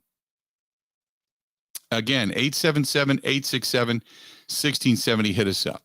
So, Ben, as a Wisconsin fan, do you like what's going on? Yay or nay? It's tough. I think there are some big positives and some big negatives. First of all, I think recruiting is definitely helped by this move. You're able to really establish a footprint in a place only when you're playing in it, really. Mm-hmm. Like you saw when Nebraska moved away from the Big 12, their recruiting profile in the state of Texas went down significantly. Part of that coincided with them struggling. Right. But you'll see the opposite effect where Wisconsin, Ohio State, Iowa, Indiana, a bunch of the schools that go play in California, now they'll be able to recruit there better. So all the Big Ten will benefit from this, but in the national scheme, I think it helps recruiting. This schedule, just overall being a fan of Wisconsin football and the sport, you're not going to see something like we see this year where Minnesota is their only real good home game. You're going to get good games at Camp Randall every season. Like it will be fun to welcome in USC and welcome in UCLA. And then when they do away with divisions, you'll get more Michigan. So as a fan to go to games, definitely more enticing. Obviously, the elephant in the room is it makes their chances at winning the Big Ten a lot harder. And I mean, I've kind of accepted that with the state of where college sports is. Like the rich that are great are just getting better and better and better. Right. And while Wisconsin is also improving, I would say, aside from the quarterback position, it's just impossible to keep up. But I kind of accepted that as truth. So I like it just for the pure entertainment of it. And like, yeah, I wish we kept traditions and previous, where college sports was with the regionality. You had the Rose Bowl, Big Ten versus Pac-12. That stuff going away kind of sucks. But all of this feels inevitable. So in terms of being able to wake up on Saturday and have Wisconsin visiting USC, like I think it'll be good for the fans that like to watch good football. Here's the next question. And George brings this up over on the Bud Light live stream, and I think it's legit. Does this then force UW to really up their game, so to speak, recruiting-wise even more? I think there's something to that, definitely. It's one of those situations where, let's say right now, Wisconsin was still like where Purdue is, where they're okay. They win some cool games, but they really don't make Big Ten titles. Like, yeah, you're forced to compete in order to have success. Success is going to look a lot different, though, because you're not winning the Big Ten West, right, and you're probably not winning the Big Ten. I think it does force them to improve on the recruiting trail and talent acquisition a bit, because and maybe even with game planning, right? Like when they go play UCLA, sometimes you might not be able to just beat them up physically and run the ball. Sometimes you might have to get into a track meet and win it that way. So I think it does force Wisconsin, because if they go a couple years and they're not really successful, they lose to those Western powers, I think we could see a little bit of a change in how they approach recruiting and how they approach building their roster. I think they would have to. I just think because the competition is going to grow with the NIL deals starting to really become almost crazy as fast as they've escalated from the original idea of just getting a stipend to some of the players to all of a sudden going to lifetime contracts where it doesn't matter if you go on to the pros or not, you're set pretty much for the rest of your life if you manage your money. I think in all this aspect and larger schools, bigger names, because Notre Dame, they go into the Big Ten. Now you're talking about a lot of the cachet, or the SEC for that matter, but I think the Big Ten would be smarter. But the cachet of not only being Notre Dame, but the cachet of them playing in the Big Ten or in the SEC would even be more appealing to some of these other potential athletes, these recruits, to say, look, not only am I playing for Notre Dame, but then I'm playing the likes of Michigan, of Ohio State, of Wisconsin, of Penn State. I can start to go through that list. I think it adds a little cachet to that as well. Tom, by the way, says he does not think Notre Dame would then come into the league because the luxury of setting their own schedule, they'd actually have to play mandatory opponents. They wouldn't be able to then fool people each year into thinking that they're good by playing cupcake opponents. Although they do play some pretty good opponents. I'm not going to take away from Notre Dame and their schedule. Sometimes it just happens because they schedule so far out. But I think that Notre Dame at times has been higher ranked because of their scheduling. But they've also won games. You can't deny that. You can only play and beat those who are on your schedule. But I agree with you.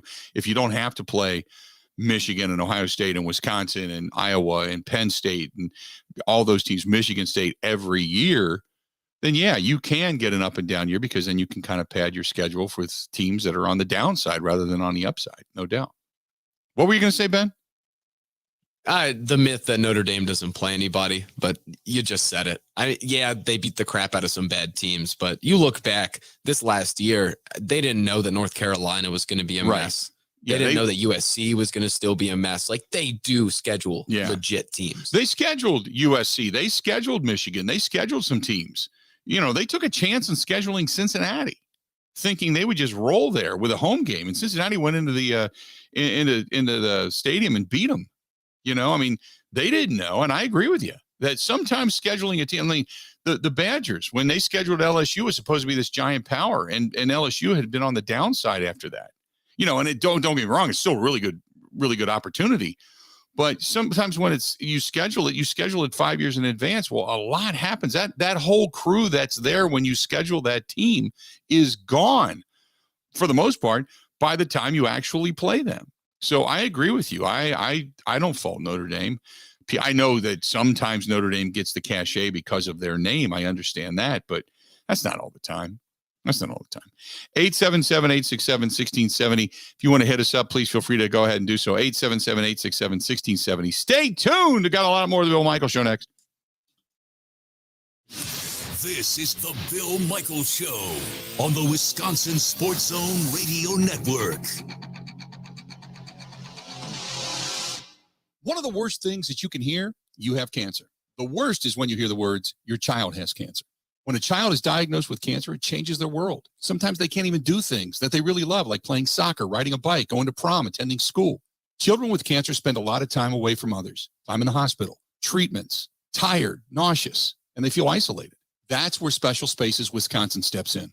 They provide these children with a special space where they can not only sleep, but they can play, they can heal, they can spend time away from the challenges of their illness. It's a customized bedroom designed just for them. How about a princess castle or a pirate ship or a sports-themed bedroom? They transform that child's existing bedroom into a place that only he or she can imagine. A place for them just to be a kid. This effort is done with teams of dedicated volunteers and sponsors, just like our friends from Pella Windows and Doors of Wisconsin and all the community partners. If you'd like to find out more or to donate, go to specialspaces.org. That is specialspaces.org.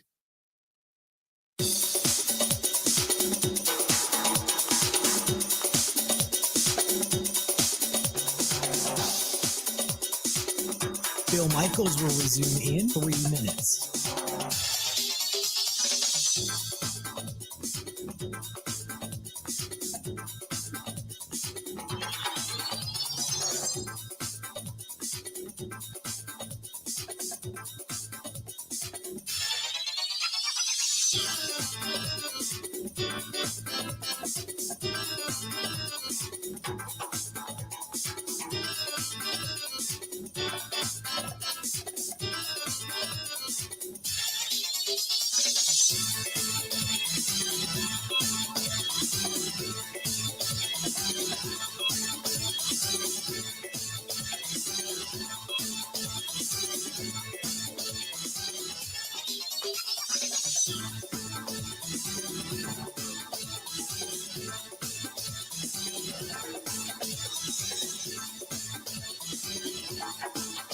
Bill Michaels will resume in 2 minutes.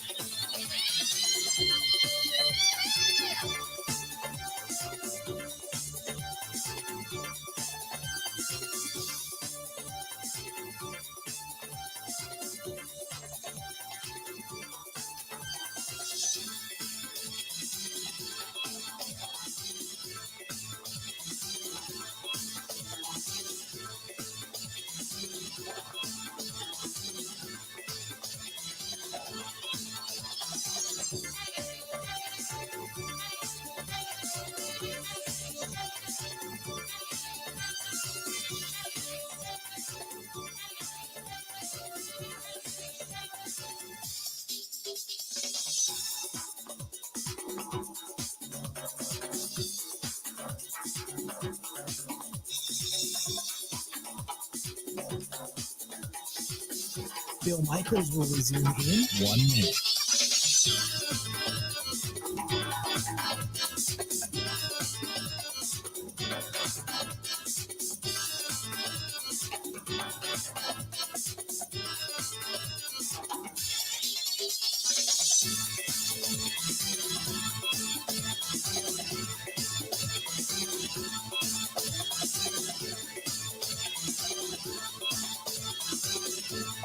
Bill Michaels will resume in 30 seconds.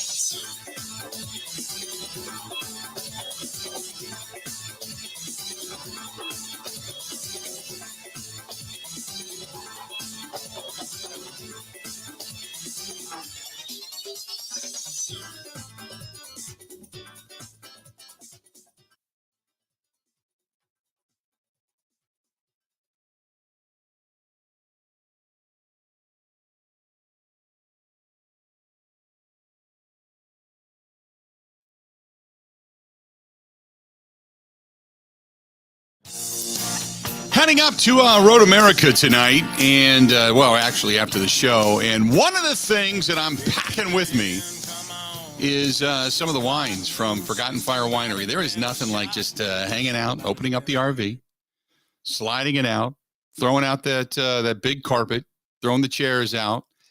Nice warm night tonight coming up, even though the humidity isn't very high, and kicking back with a fire in the fire pit. And whether it's a beverage of brew or one of the Forgotten Fire wines. So we got 2 bottles of wine, but the ciders are fantastic. Fantastic. That is our friends from Forgotten Fire Winery. Forgotten Fire Winery, which, by the way, big weekend for them because they have quite a bit coming up when it comes to music.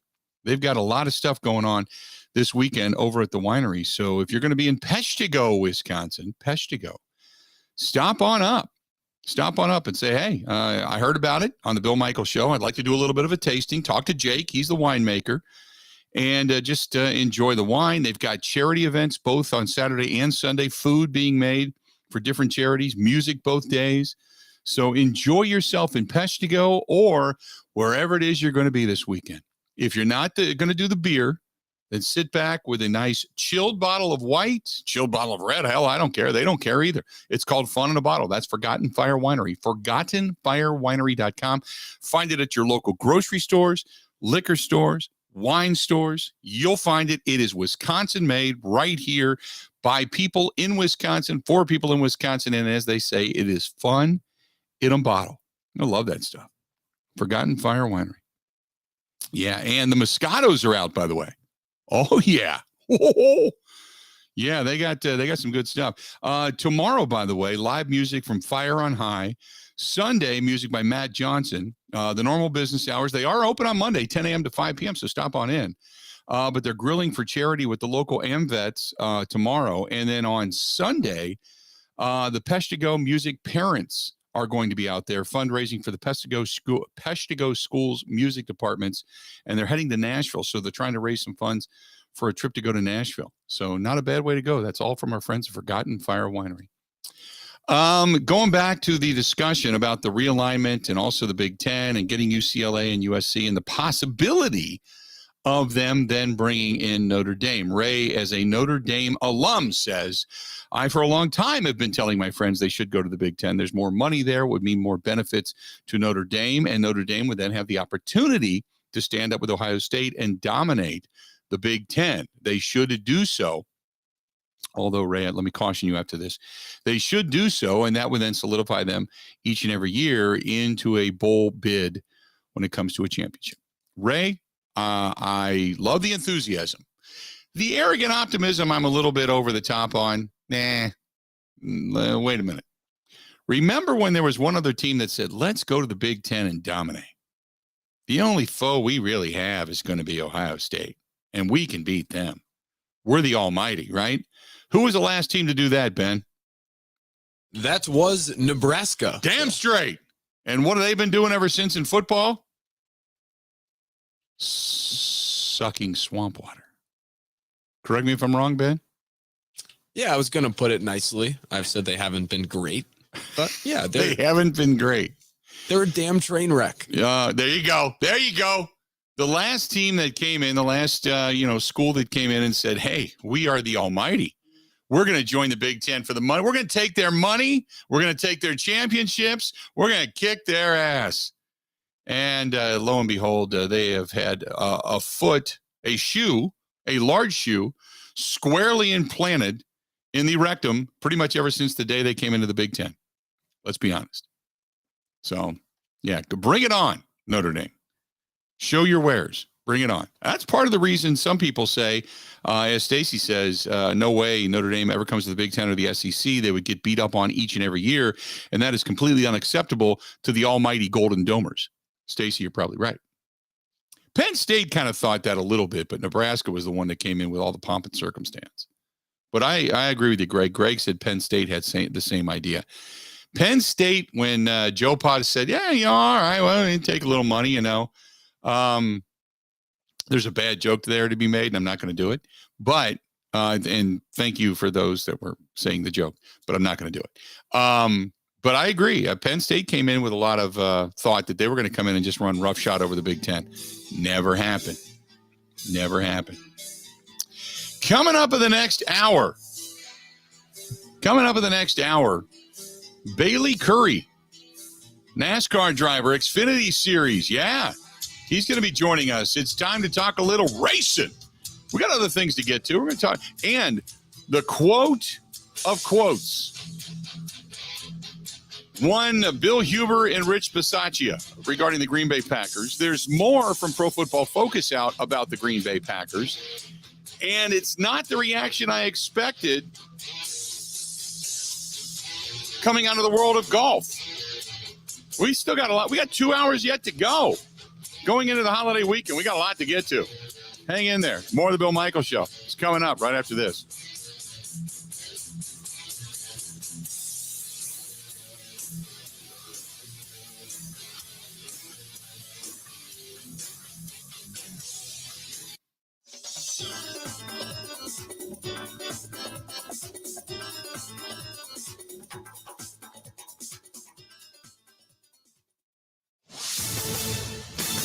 This is a Wisconsin Sports Zone update. Well, Milwaukee's won 4 straight games. That's after a 5-3 win yesterday in Tampa to finish off a quick 2-game sweep for the Rays. Milwaukee hit 4 home runs, including 2 by Rowdy Tellez. He now has hit 2 home runs in a game twice in the last 3 games. Luis Urias and Jace Peterson also went deep, with the latter providing some insurance to make it a 2-run lead in the 9th inning. Manager Craig Counsell was asked about the barrage of home runs afterwards. I think just hitting some homers for us is a big big key for our offense, and it's not going to happen all the time, obviously. But where can you learn the skills to take care of yourself and your family? An apprenticeship in construction. Imagine earning money while you learn and getting paid to go to class. And graduating without big college debt. You can explore 11 different trades. To get started as an apprentice, visit buildyourcareerwi.org or search for ABC of Wisconsin online.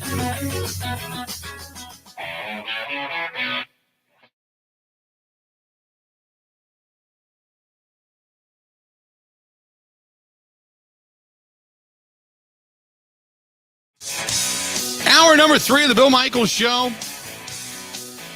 Glad to have you. The Bill Michaels Show continues on this Friday, going into the 4th of July holiday weekend, even though the 4th is on Monday.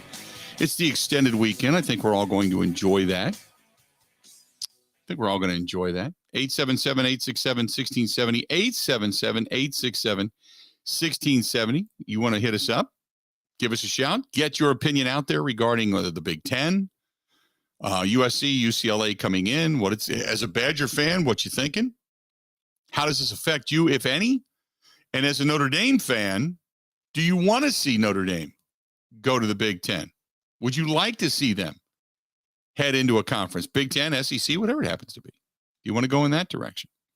I got to get to this because I think the quote of the day that I've read is exactly this.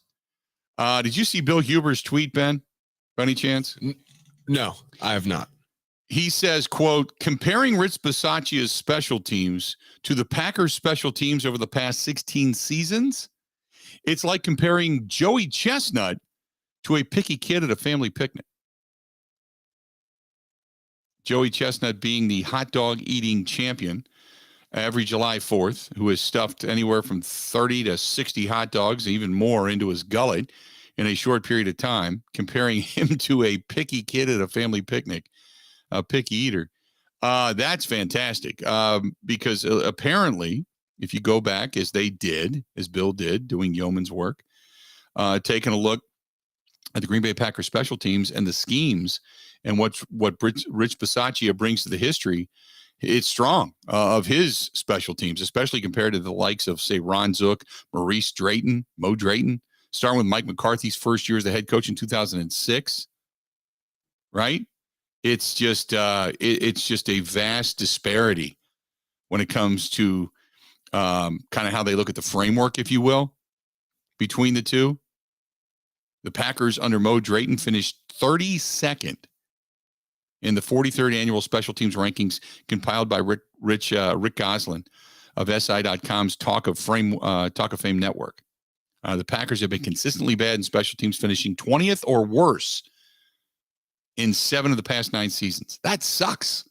That includes ranking 29th in 2020, 26th in 2019, 32nd in 2018, 29th in 2016, and 32nd in 2014. And they have not fielded a top 10 unit since 2007. So Green Bay finishing dead last is not exactly out of the ordinary. But they go on to talk about Rich Bisaccia, and at one point, Rich Bisaccia had one of the top 10 units. And his impact has been felt almost immediately in many of the different teams that he's coached.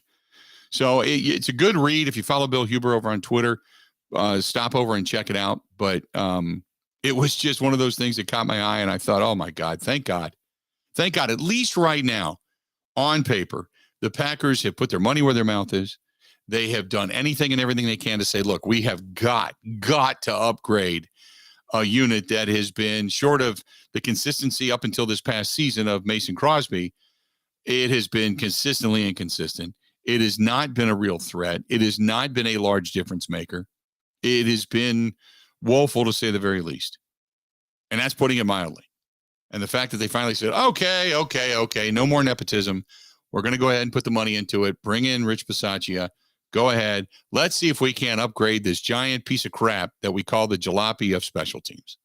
And damned if they didn't. So good read there. And then going over to Pro Football Focus, and they're starting to do their off-season predictions, getting ready for training camp. They said, will the Packers sign another receiver?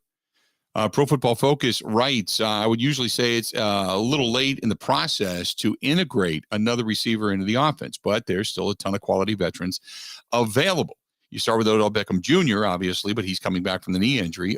Julio Jones, who many have thought, Julio Jones, big, tall, fast receiver.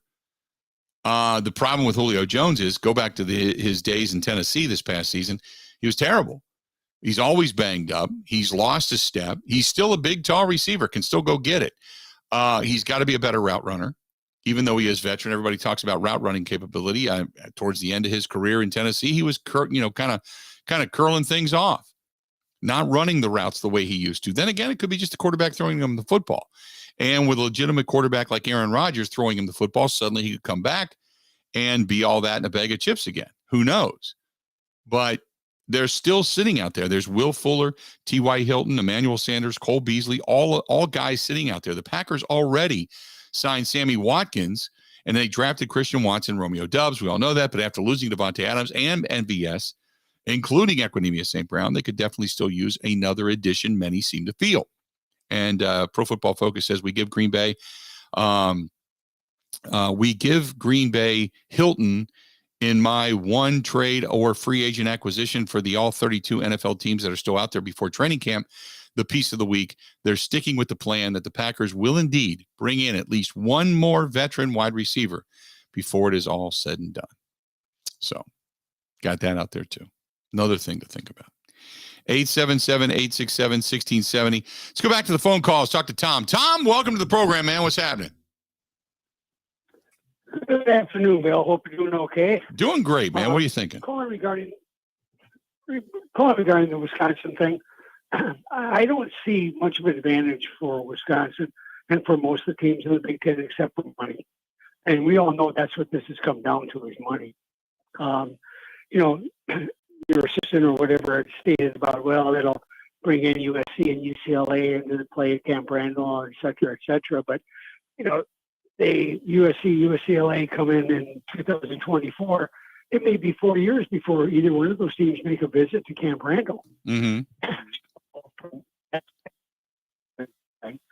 There's a lot of things to consider. What everybody thinks of football, but what about all the other sports? As far as the basketball, as far as the softball, as far as volleyball, especially volleyball being more popular than the other three. I mean, I don't see an advantage for most of the schools. For Maryland Rutgers, it's a 2,600-mile trip to the West Coast. Right. And of course, USC and UCLA. But so I don't see it. And the big thing is the Rose Bowl is done. And I was raised with the Rose Bowl and New Year's Day and all that stuff. That's gone. Yeah. So I don't think this was done for the fans. I don't know. Just my opinion. No, I understand that. The panache, I appreciate the phone call. And he's breaking up a little bit there. So hopefully you caught that. I didn't want to cut him off because he had some good points. But hopefully the panache, I don't know what that's going to do for the Rose Bowl overall. I would assume, though, as far as the Rose Bowl being the Pac-10 and the Big Ten and those champions meeting or what have you, or the sub-champions meeting, that's obviously gone. We know that. But the Rose Bowl will still be, you would assume the Rose Bowl is going to be a part of the playoff system. So that Rose Bowl is still going to be, in my opinion, is still going to be viable. It just isn't, it'll carry meaning. It's going to carry more meaning. It's just not going to carry meaning to the Big Ten and to the Pac-10 or Pac-12 the way it used to.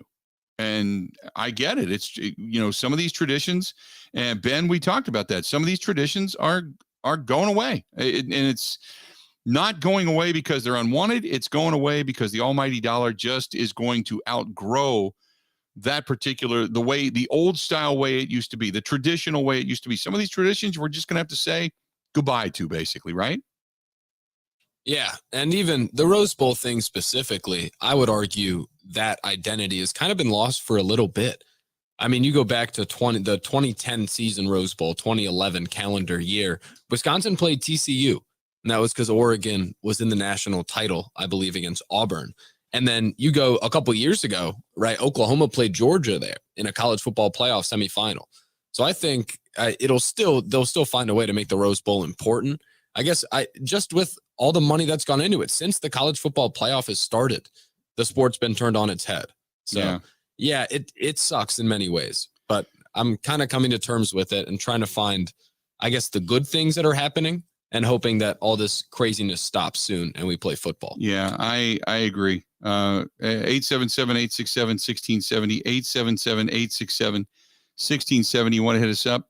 Go ahead and give us a shout. Again, 877-867-1670. I understand, and I'm with you on tradition. I love tradition. I love what many of the things that we have come to know and love over the years is what it is. I mean, I miss, had they gotten rid of, say, the annual, fight for Paul Bunyan's axe, I would have been pissed. Had they gotten rid of the Ohio State-Michigan game, I would have been pissed. Have they gotten rid of the old Oaken bucket, I would have been pissed. But they didn't. While they're still on the last weekend of the season for many, some of the traditions of the conferences have gone by the wayside. And I understand that bothers people. I do. But for the almighty dollar, if you want things to get better, you have to accept change. The question is, when they do all of this, do things actually get better? That's probably the biggest question. Is the Big Ten better now? Is the Big Ten better now than it was 10 years ago? Is the Big Ten better now than it was 5 years ago? Is the Big Ten better? Has it become more exciting? Has it given you more to think about? I think so. I would agree with that, but I don't know if everybody else would. Ben, is the Big Ten better now from when you were a kid to where it is today? Ooh, I mean, it's definitely more interesting to follow. Better, I feel like, is kind of an arbitrary word here.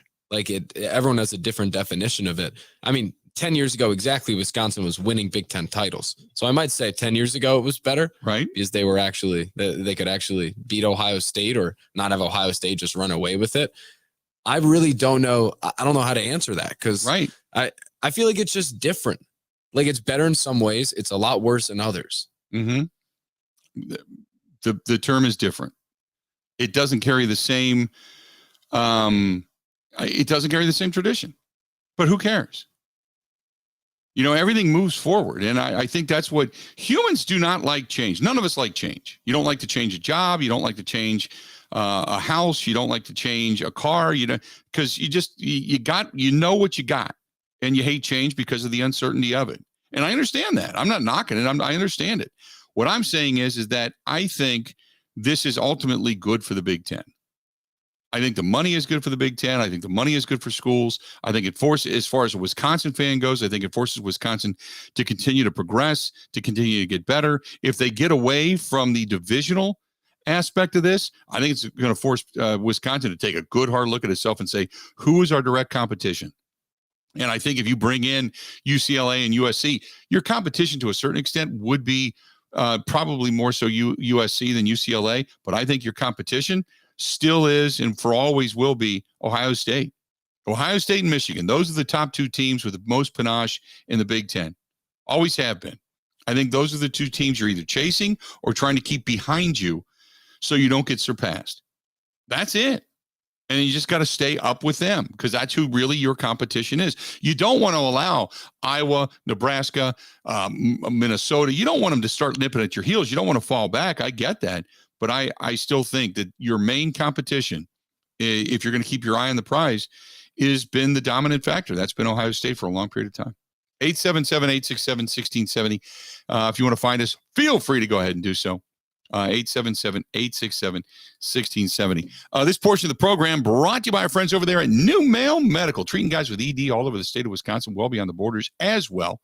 And in addition to that, Don't forget, they can help you out with the all-in-one weight loss program. They can give you more energy, better mental clarity, better mood, better stamina with low T treatments. But all it takes is a phone call. Get the ball started, right? Rolling in the right direction for you.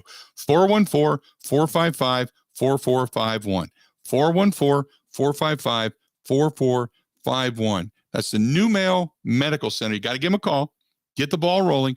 You can't do anything if you don't call. 414-455-4451.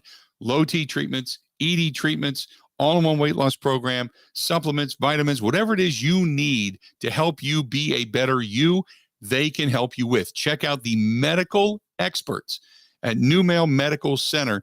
2 locations in Wisconsin and all over the country. 414-455-4451. Stay tuned. More of the Bill Michaels Show coming up next. Covering Wisconsin sports like a blanket. This is the Bill Michaels Show on the Wisconsin Sports Zone Radio Network. One of the worst things that you can hear, you have cancer. The worst is when you hear the words, your child has cancer. When a child is diagnosed with cancer, it changes their world. Sometimes they can't even do things that they really love, like playing soccer, riding a bike, going to prom, attending school. Children with cancer spend a lot of time away from others. Time in the hospital, treatments, tired, nauseous, and they feel isolated. That's where Special Spaces Wisconsin steps in.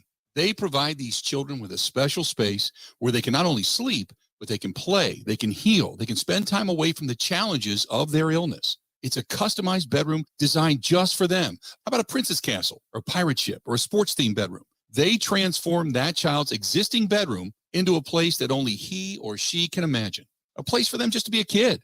This effort is done with teams of dedicated volunteers and sponsors, just like our friends from Pella Windows and Doors of Wisconsin and all the community partners. If you'd like to find out more or to donate, go to specialspaces.org. That is specialspaces.org.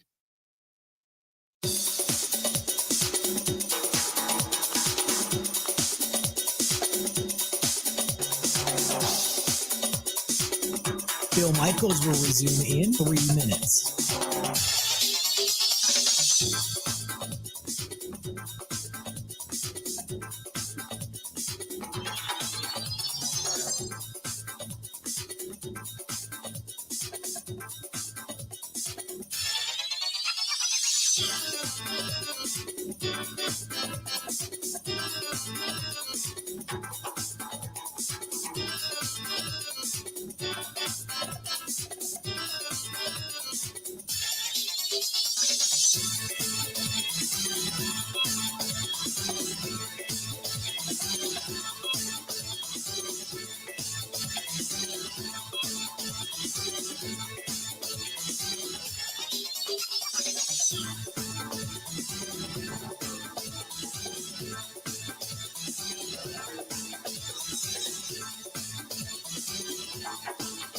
Bill Michaels will resume in 2 minutes.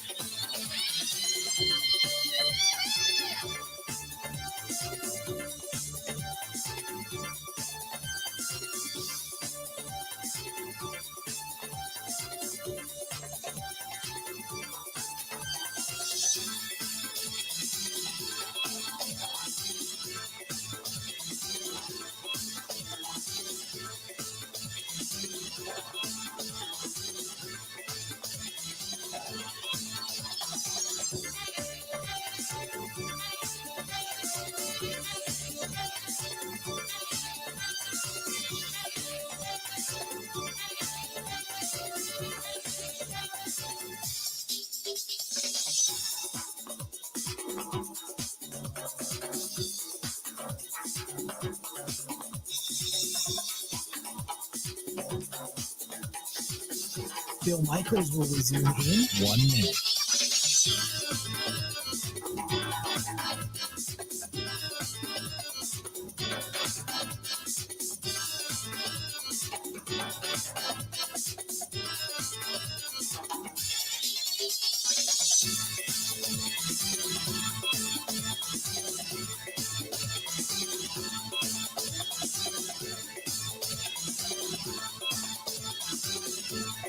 Bill Michaels will resume in 30 seconds.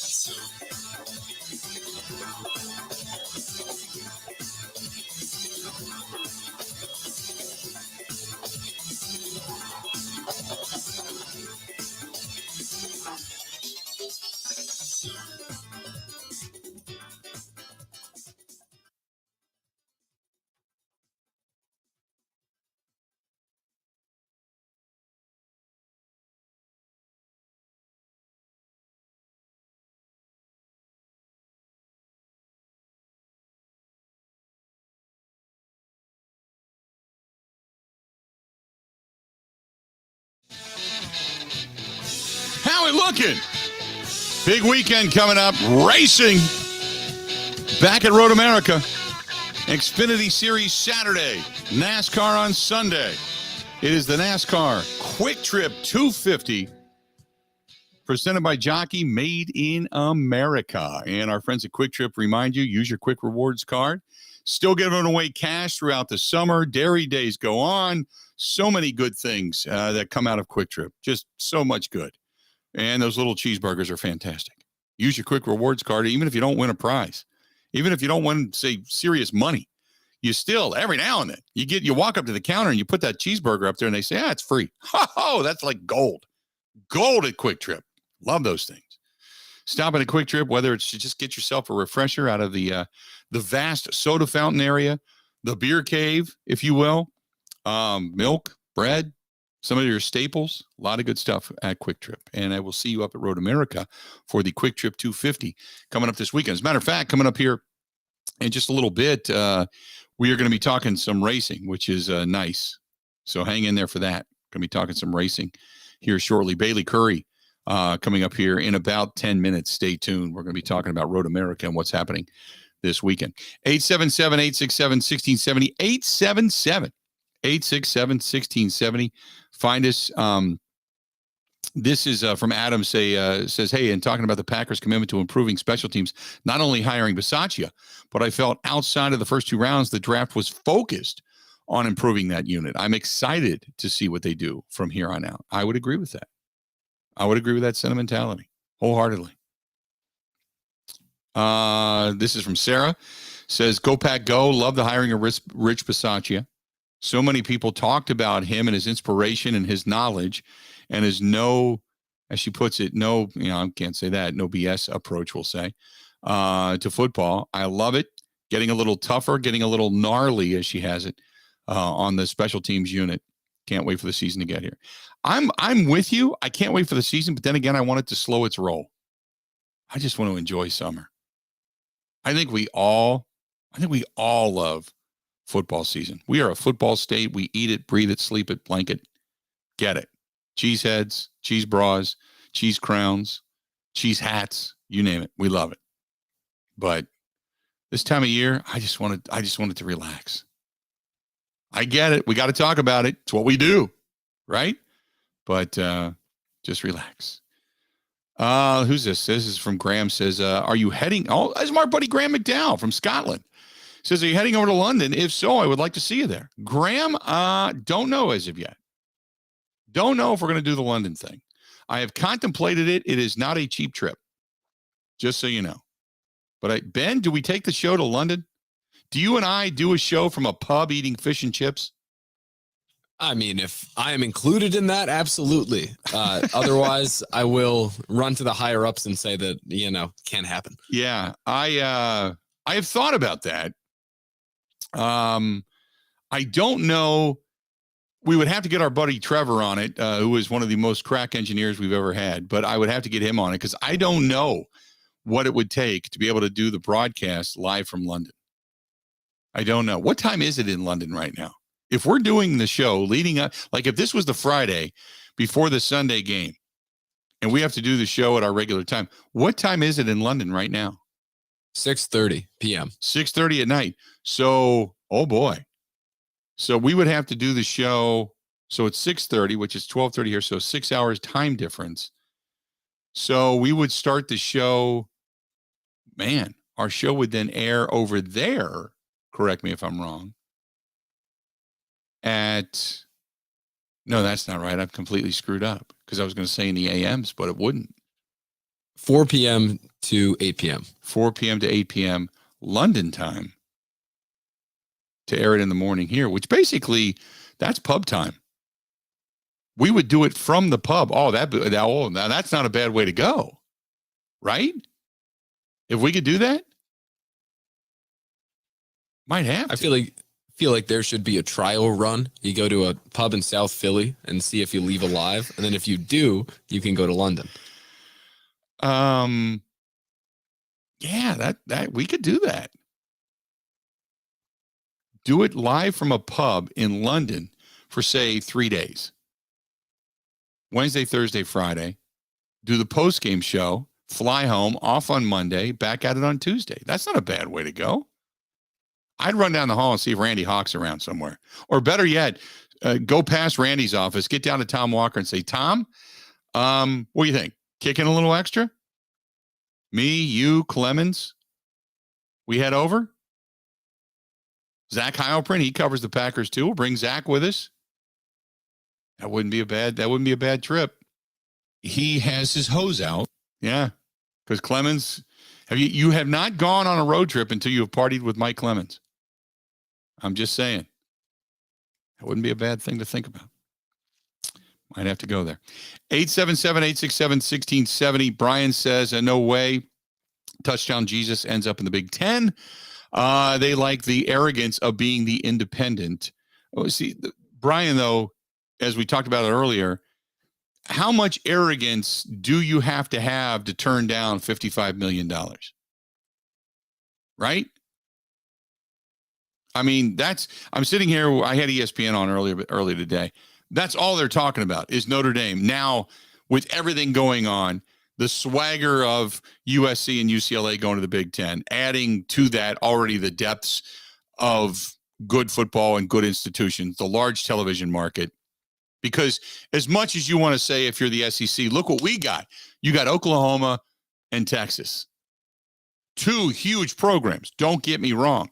But media markets, it would make sense to now bring the Chicago media market in with Notre Dame football into the Big Ten. You would have two of the top three media markets captured by the Big Ten from teams within those media markets. And I know people say, well, Notre Dame's not part of Chicago. What are you talking about? Because they pipe in Notre Dame football into Chicago because there are so many Notre Dame alums coming out of the Windy City. You would automatically grab that. Plus, you'd have the LA market because of UCLA and USC. It's almost monetarily a no-brainer. It's just whether or not Notre Dame wants to keep itself high on this pedestal to say, we're above the fray. We're above the fray. 877-867-1670. Scott, over on the Bud Light live stream, says, I feel it's going to force Wisconsin to actually pay their coaches more money and spend more money on recruiting because they will want to be in the top tier of the Big Ten.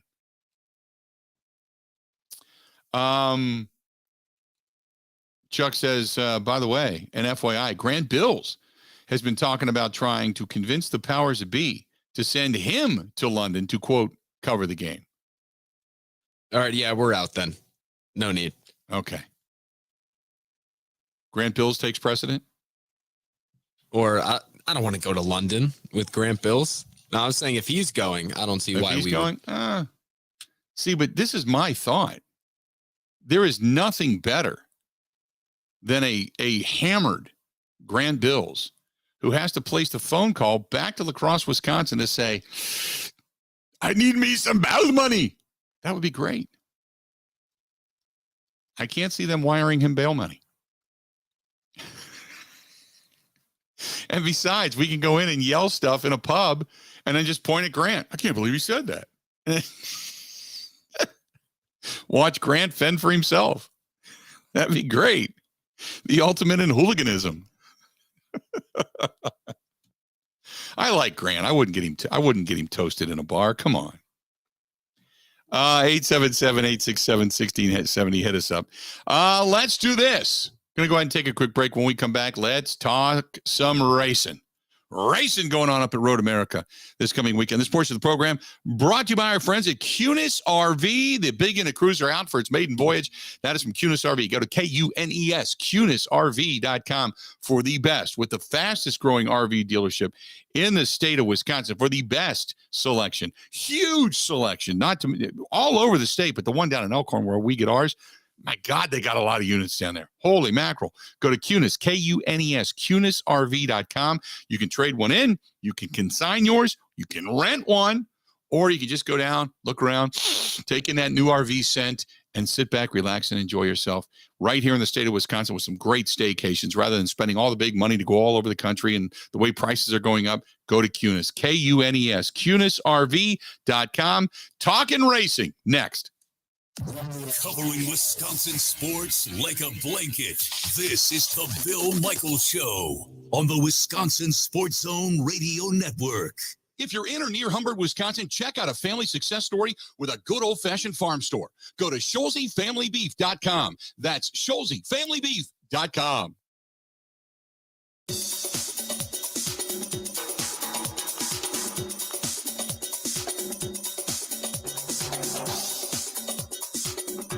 Bill Michaels will resume in 5 minutes.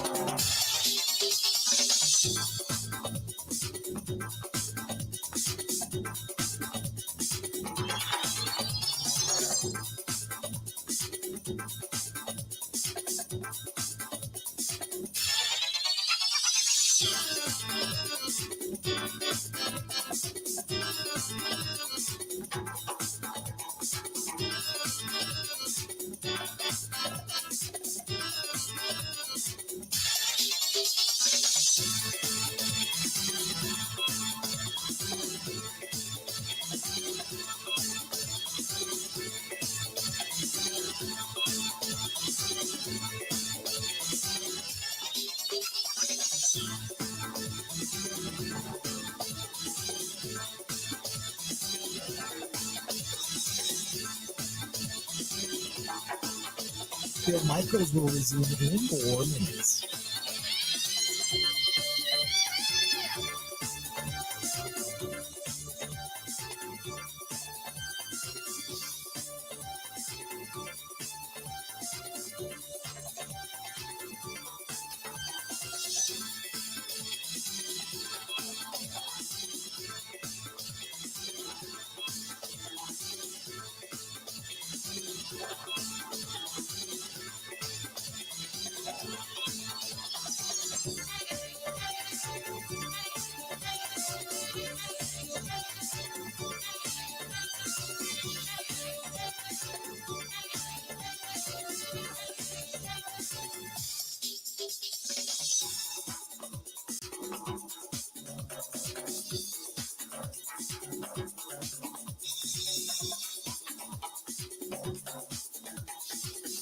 Bill Michaels will resume in 3 minutes.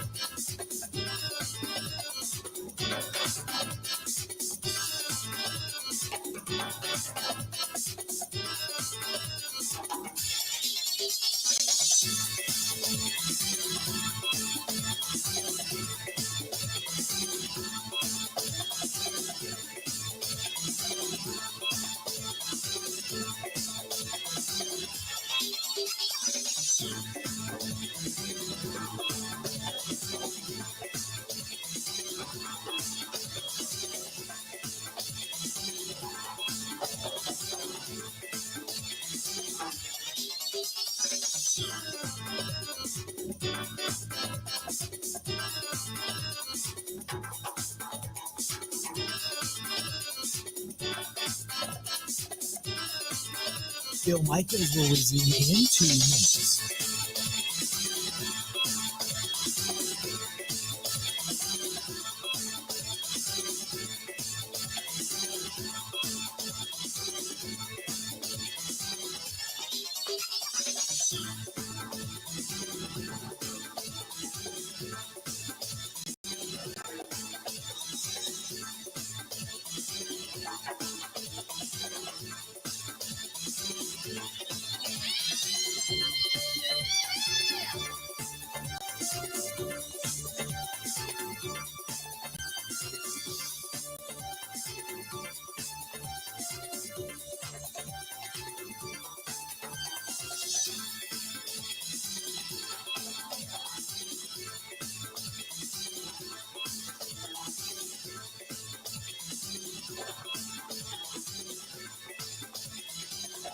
Bill Michaels will resume in 1 minute.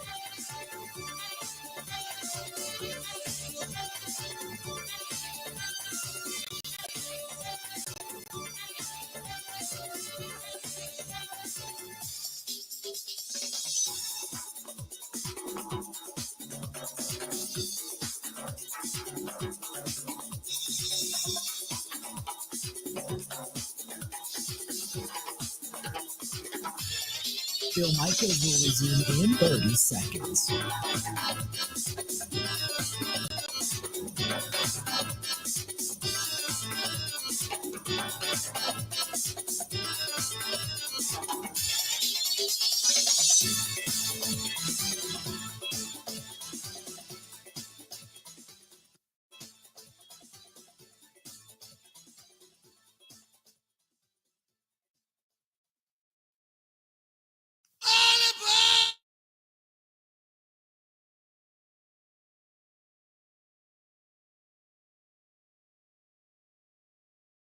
Michael Show.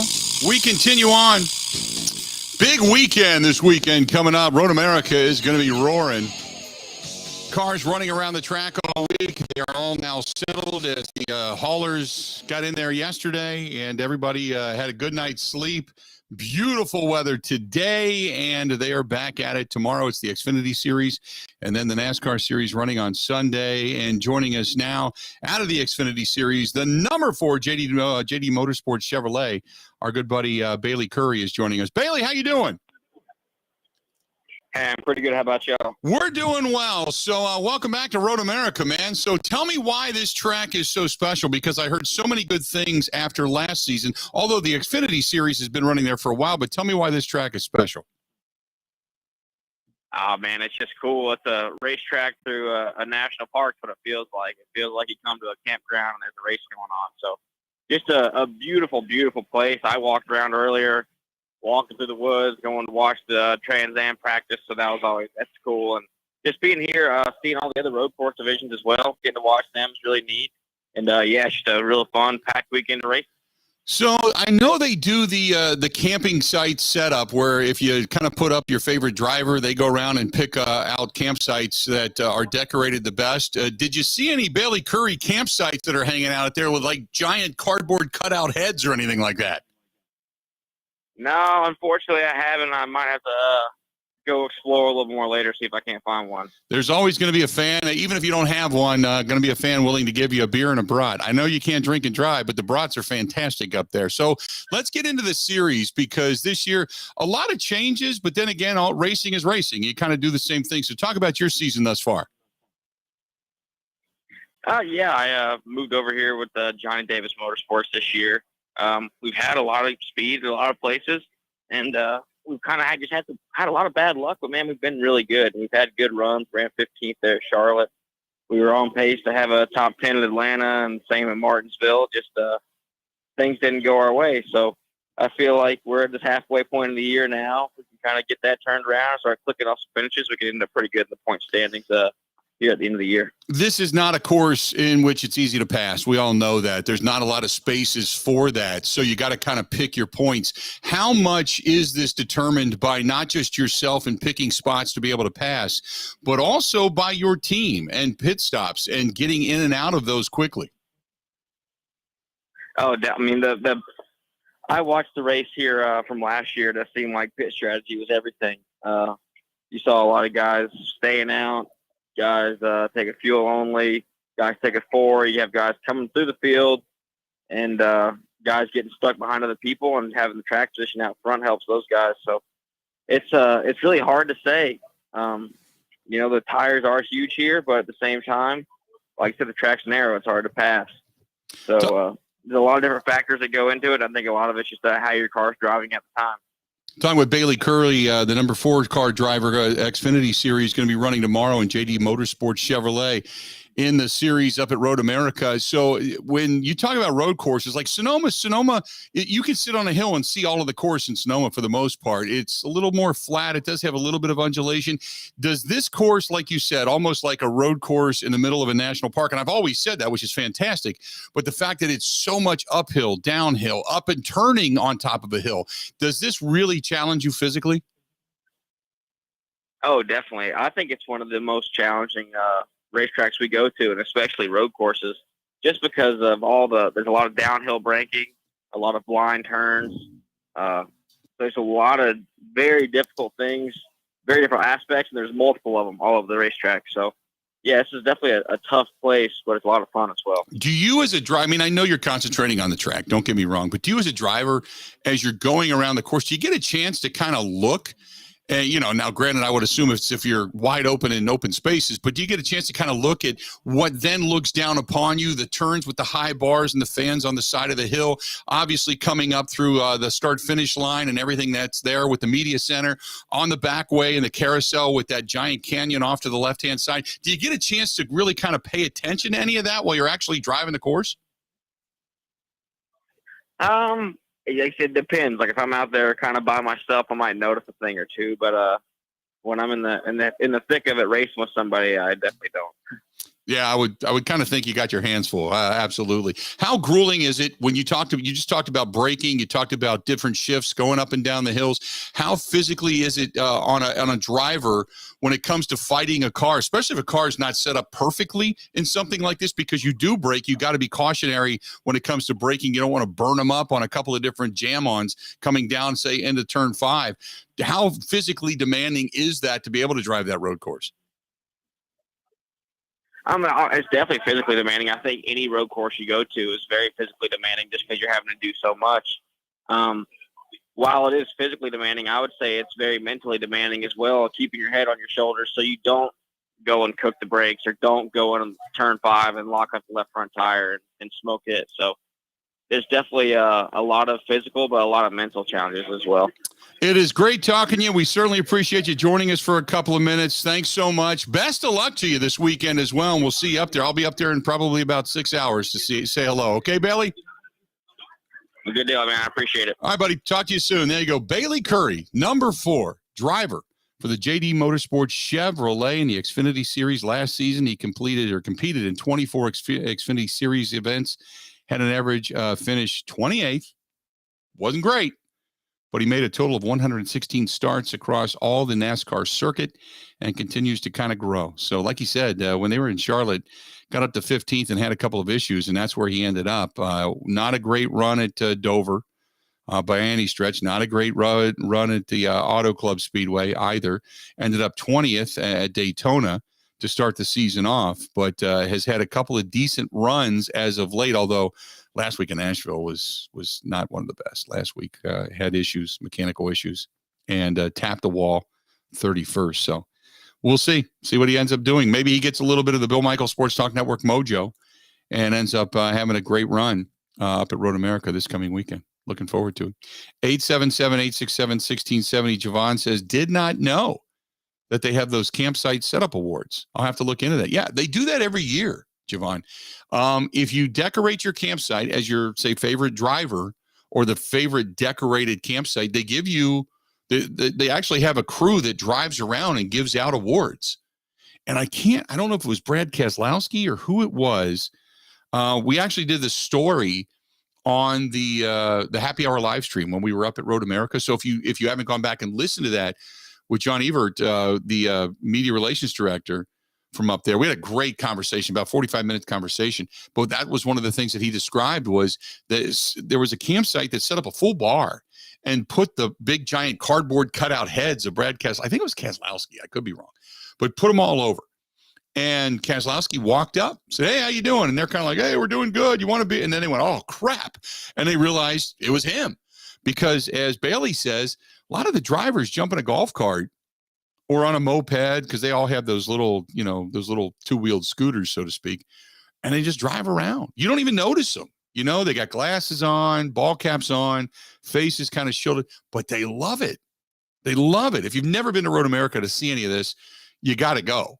But they love it.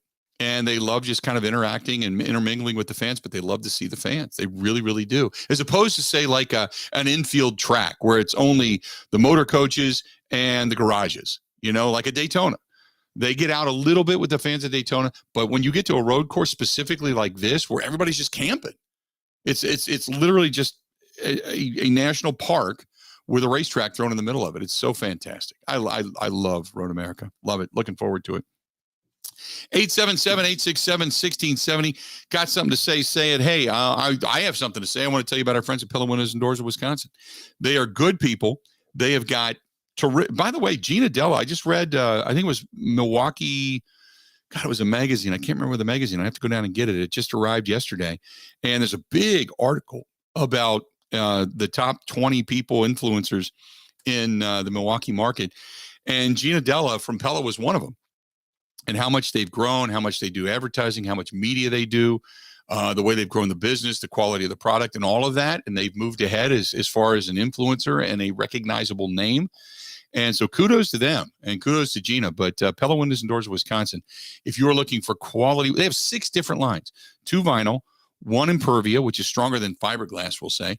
And then they have 3 different styles of wood windows, from classic to traditional. They have different innovations, the slider window, the roll screen, the new screen that allows more light in. It's even a little bit finer than the old screens, but yet it allows more light and visibility into it and out of it, for that matter.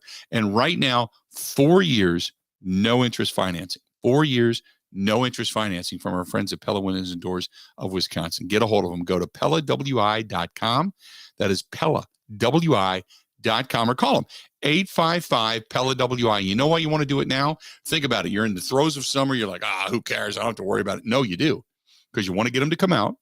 You want to get them to measure, pick out your windows, pick out your hardware, pick out your interior finish, your exterior finish, match it all up, and then get it ordered now, and they will have it installed in time for fall to get here. So your house becomes even more economical. Think about it. Do it now. And if you're thinking even about selling your home, I know the market's going soft, but it does add a lot of value to your house as well. Go to PellaWI.com. That's PellaWI.com, or call them 855-PELLA-WI. More of the Bill Michaels Show coming up next. This is the Bill Michaels Show on the Wisconsin Sports Zone Radio Network.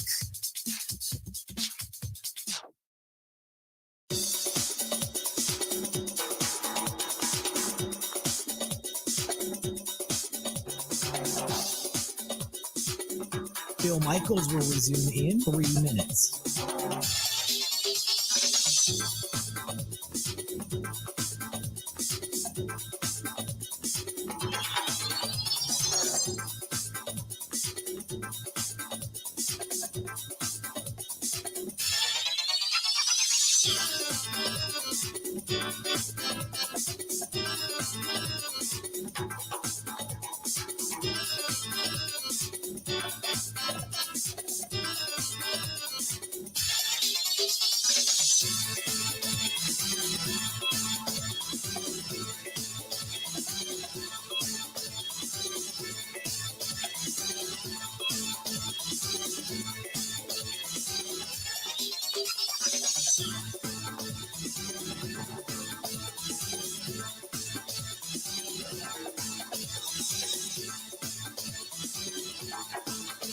Bill Michaels will resume in 2 minutes.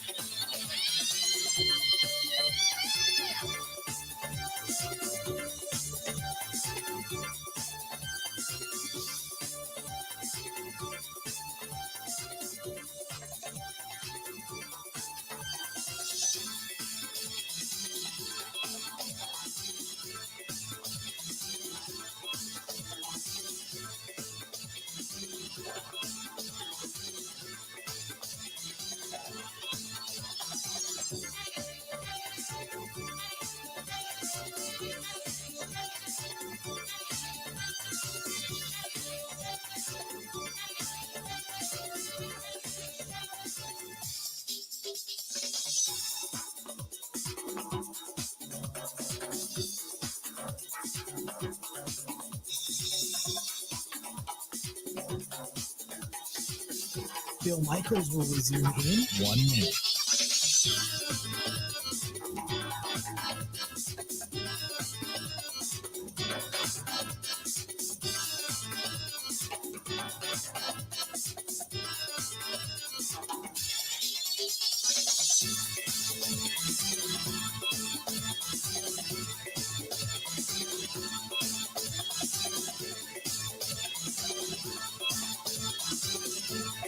Bill Michaels will resume in 30 seconds.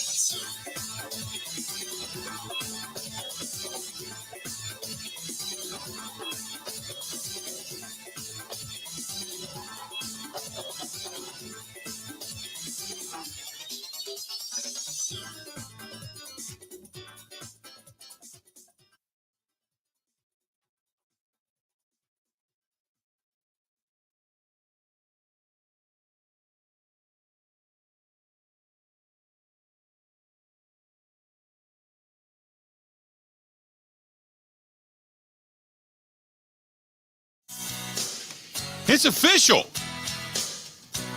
I'm excited. I'm more than thrilled at this point. Kathy over at Skipper Bud's just got a hold of me and she said, Bill, it's done. It's officially done.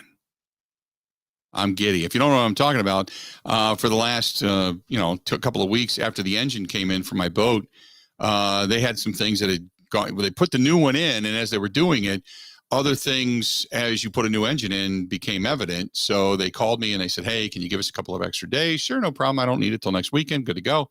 I said, just get it to me a couple of days ahead of time. I want to get it cleaned up. I want to get it the trailer checked out, and then we're going to be off on our vacation next weekend. And I was kind of biting my nails, and she said, no worry, I'll get it done. I promise. And she just called and said, Bill, come and get it. The boat is done.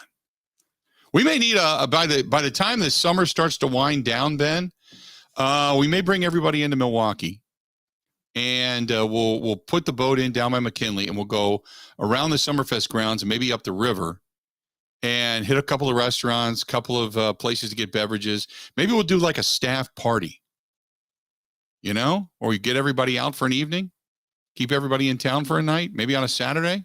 You guys in for that? Oh, I am. Before football season. Yeah. I mean, well, not much happens. Maybe that last weekend in August or something like that. Maybe we do that. We could do I'm that. all in. I might be in Vermont at some point, but any week I'm not. What the hell are you doing in Vermont? Visit my grandma, visit my family, play golf. That's like the same way that everyone has their summer abode here in the state of Wisconsin. Yeah.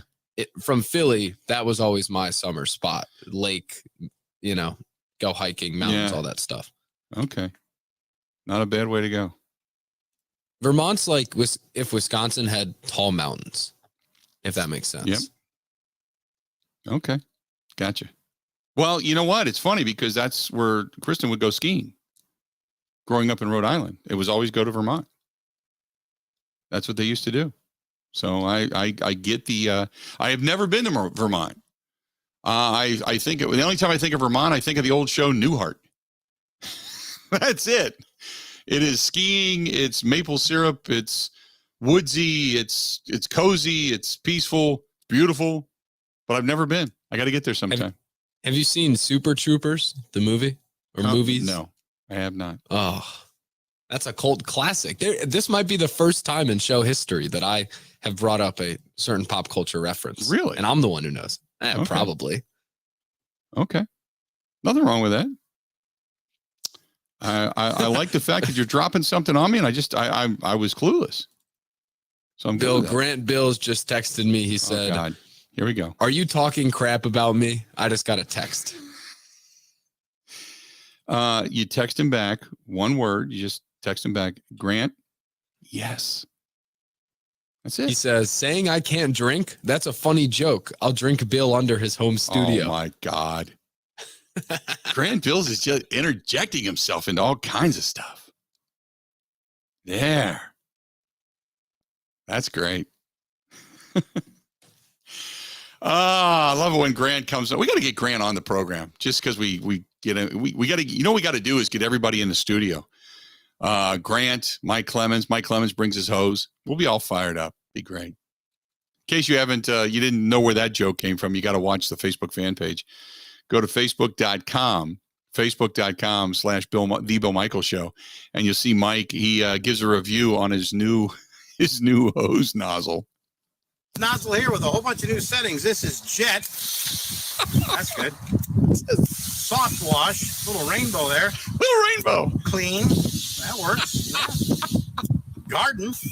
Do the flowers. Rinse. Here we go. This one's called 90th Birthday. And it's just a dribble. Oh, that is so classic. Classic Mike. Awesome stuff. He has his hose out. Yes, he does. Oh, my goodness. Oh, that's awesome. If you haven't seen it, you got to go watch it. Go watch it video with the audio over on the Facebook fan page. That is freaking hilarious. It just doesn't get any better. Mike giving us a rating on the hose. Oh boy. Ben, I got to ask you, because what you just sent me, I can't see. So apparently Aaron Rodgers is now in Switzerland? Correct the me tweet if I'm might wrong? have been deleted. Oh. The tweet was deleted. It Mike was talking about Rodgers is in Switzerland. Is he coming back to the Packers? Who knows? 877-867-1670. But he is talking about some sort of nice watch. Probably some business deal. Oh, crypto involved. yeah. He has a deal with a watch company, and I can't remember who it is, but he does ads all the time. If you go to his Instagram page, Aaron Rodgers' Instagram page is filled with more pictures of him that were taken by the Packers PR staff in camp, usually football-esque, or advertisement for the watch company. I don't know. I can't remember off the top of my head what the watch company is, but he does a ton of advertising for them. And I have never really looked at the watch company, to be honest with you, because just the looks of them don't necessarily appeal to me. But he has got a contract with a watch company, and they show him in different areas and different settings and some black and whites and such wearing this particular watch. So, yeah, Aaron Rodgers is and maybe it's just he's in Switzerland because that's where the timepieces are made. I have no idea. I'm only guessing. But yeah, he was tied up with some watch company. So if you follow Aaron over on, and it may be there. I mean, if Mike just saw it, it may be like on Instagram right now, as a matter of fact, now that I think about it, if Mike just grabbed that and posted it. But yeah, Aaron's tied up with a watch company. So 877-867-1670, 877-867-1670. Give us a shout.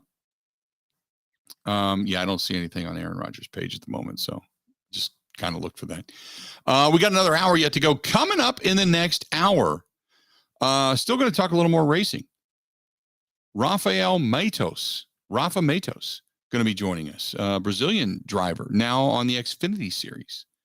So we're going to talk with him as well about his racing at Road America and what's coming up this weekend. So he was racing in the Atlantic Championship at the Indy Lights and the IndyCar Series and such for a while. So his post-IndyCar Series since then and such. So we're going to get into all of that coming up here in just a bit. So stay tuned for that. Good stuff. Got a lot more racing to get to. Talk a little bit more about the love that is Road America. Another hour yet to go on this Friday edition before we send you off to an explosive holiday weekend. Hopefully you keep your fingers. You don't want to pull a Jason Pierre-Paul on yourself. That's for damn sure. Stay safe for sure, but we've got another hour yet to go. Don't go anywhere. A lot more of the Bill Michaels Show. It's all coming up next.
Transform themselves into well-paid, productive members of their construction teams. Have you thought about a career in a skilled trade? These are the types of skills that could secure your future. Jobs that can't be outsourced to someone overseas. Be in demand. To get your career started, go to buildyourcareerwi.org.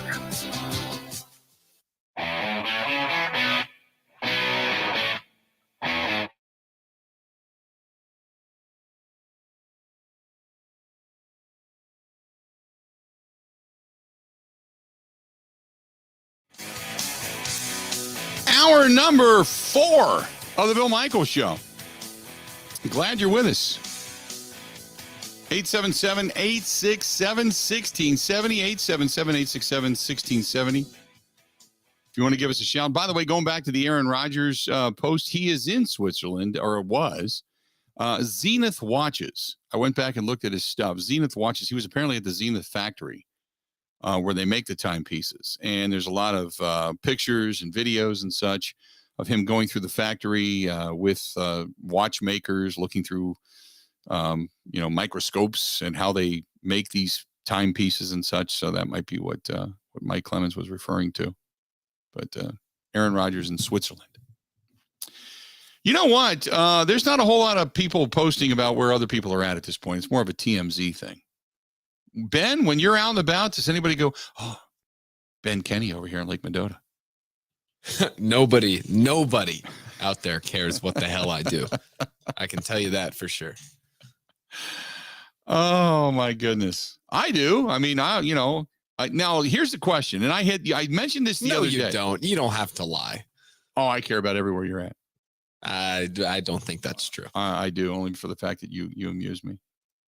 Like Grant Bills, Grant could be lying hammered in a tub somewhere with raw water running on him. We'd find that funny. We'd find that amusing, and hopefully somebody films it. But the rest of it, I don't know.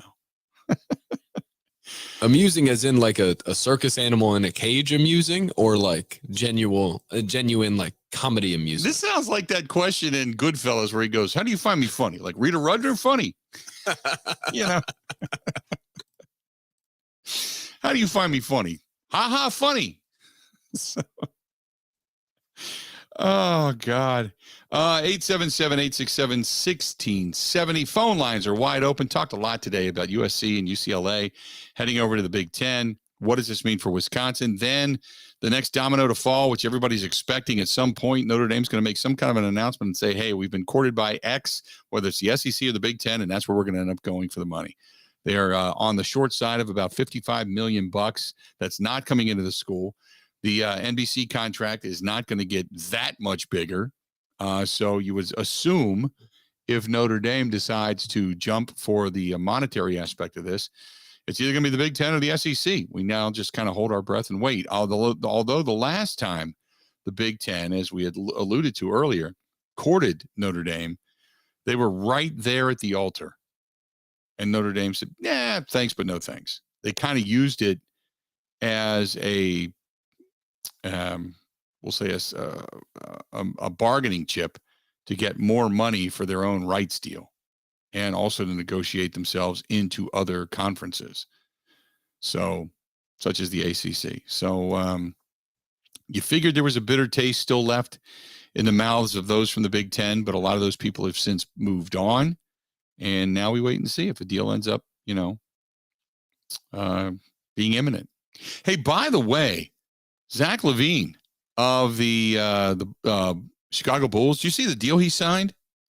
Ben, he maxed out with the Bulls. Big one. 5 years, $215 million. 5 years, $215 million.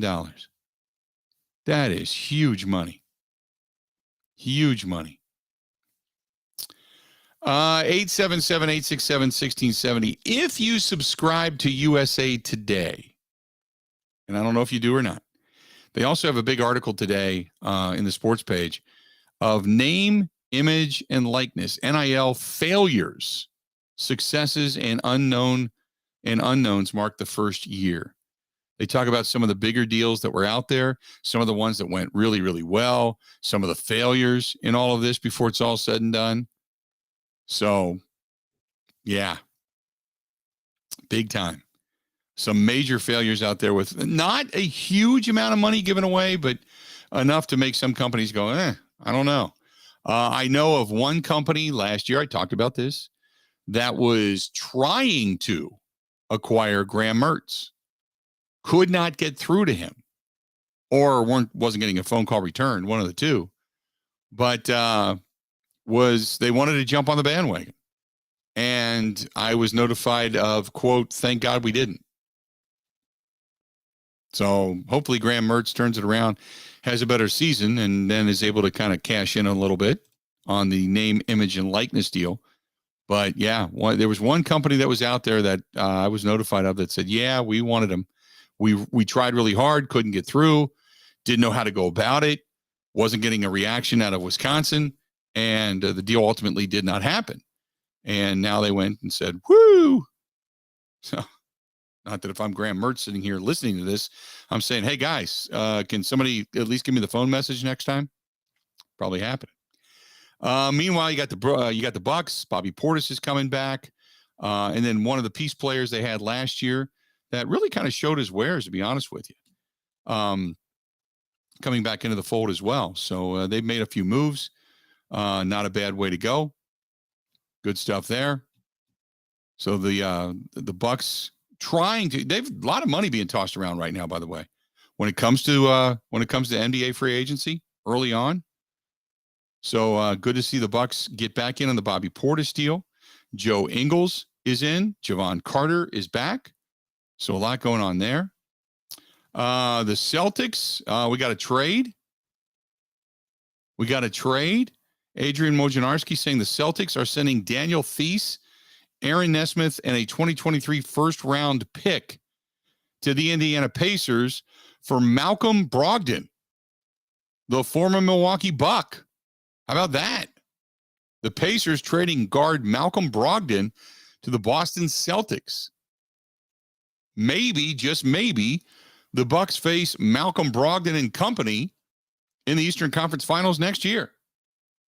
A little bit asked after he it wasn't necessarily to the city, but it kind of was when he kind of exited with it left a bad taste in your mouth. The way things went down and some things were said about the city and the state. And so it'd be interesting, not to say that they haven't already faced Malcolm Brogdon, because they have, but it's going to be kind of interesting if now that he's on the Boston Celtics, if indeed the Celtics get back to where they were trying to excel and go to the next step. And in the meantime, the Bucks are trying to knock him off. Interesting move. It's a piecemeal move, but it's a move. And we know Malcolm Brogdon he's got a few hops in him. He's not a terrible basketball player by any stretch of the imagination. Do I think it puts him over the top? No. But, as long as you've got one of those key contributors coming off the bench, they can give you some big shots here and there. It's not a bad way to go. The Bucks, they added a sharpshooter yesterday. They agreed in principle to a 1-year, $6.5 million deal with Joe Ingles, because it uses up their entire taxpayer mid-level exception, which was one of the few ways that the team had to fill out its roster when it comes to the luxury tax. So they were getting the job done. What else do we got? We got more breaking news. How about this? Oregon and Washington have been told by the Big Ten, nah. They're standing pat for right now. Why? They're waiting on a decision which could come sooner rather than later by Notre Dame. They're not taking anybody else until they find out what Notre Dame is going to do. Ouch! Ouch! Oregon. Nah, hang on. Slow your roll. If you want to jump in with us, hang on, because we've got a little bit. This is kind of like being at the club, and you think you're going to walk right in, and instead they put the velvet rope across in front of you, and they're like, "Hey, wait a minute, we're all just about at capacity here. Hang on." And you're like, "Wait a minute, but I'm a VIP," and they're like, "Yeah, we know, but you're not as VIP as this dude, and this dude hasn't gotten out of the car yet.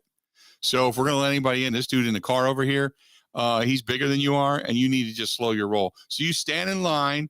A little bit of drizzle falling on your head. You probably got one of those really teeny tiny Walgreens umbrellas. It barely covers your own dome, much less anybody else. You don't know whether to put it over your shoulder and cover your girl, or just give it to your girl and stand in the rain. Doesn't matter, because they're still going to wait until that door opens. And whether or not they're going to get that player coming out of the back seat of the limo, he's either going to enter your club or he's going to drive on to the next club. If he leaves and they give you the wave saying thanks but no thanks, then we're going to move back the velvet rope and we're going to let you into the club. That's what that's like. Is that a good description, Ben? I think that's perfect. Dynamite drop in. Thank you very much. I'd even go a little further and say it's like you're at high school prom and everybody has their dates ready, but no one wants to ask the girls because there's one single really cute girl left that everyone wants to take, and they're waiting to see who she'll go with. Right. Who's the hottie going to pick? Who's the hottie going to pick? And in this case, the hot girl happens to be insanely Catholic. So you know she's a drinker. One would assume. And I say that being Catholic myself, so I don't want everybody coming out of the Catholic faith to jump all over me all of a sudden. I make a joke about it. 877-867-1670, 877-867. If you grew up in my neighborhood. Come on. We had Irish Catholics and we had Italian Catholics. And on Sunday, all the families got together and the kids were eating spaghetti and everybody else was just out there drinking beer and wine. And it was a good Sunday afternoon. We'll just say 877-867-1670. Hit us up. It's also that certain hot girl had one big red flag in the past that maybe couldn't have been shaken off. Yeah. But then that red flag decided to go down to LSU, and now she's literally perfect. But if she goes to LSU, if she goes to SEC, you know, see that girl from the last time when that like she showed up to the prom last time and she was gorgeous.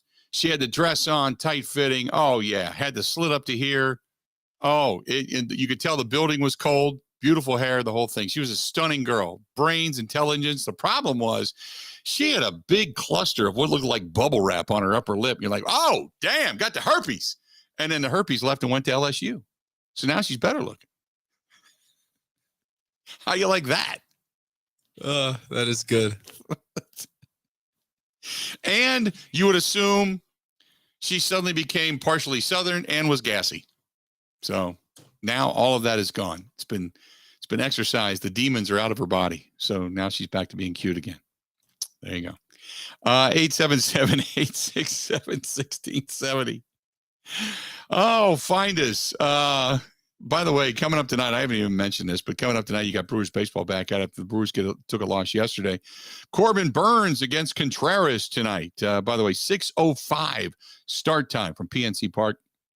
Game 2 of the 4-game series between the Crew and the Pirates. Brewers are a game up right now on St. Louis. Elsewhere in the National League Central, the Reds are hosting the Atlanta Braves this evening. You do have a day game getting underway here in about 7 minutes. Interleague play, the Red Sox, the historic Red Sox, coming out of Fenway into historic Wrigley, taking on the Cubs this afternoon. So that's going on. St. Louis is on the road taking on your Philadelphia Phillies. Go Phillies. There you have it. I'm a Phillies fan all of a sudden. How you like that? Falter on the hill tonight against Mikolas. Yeah, not going to last long. Your confidence. You know what? I look at the Phillies different now. I look at the Eagles different now. I look at the Flyers different now.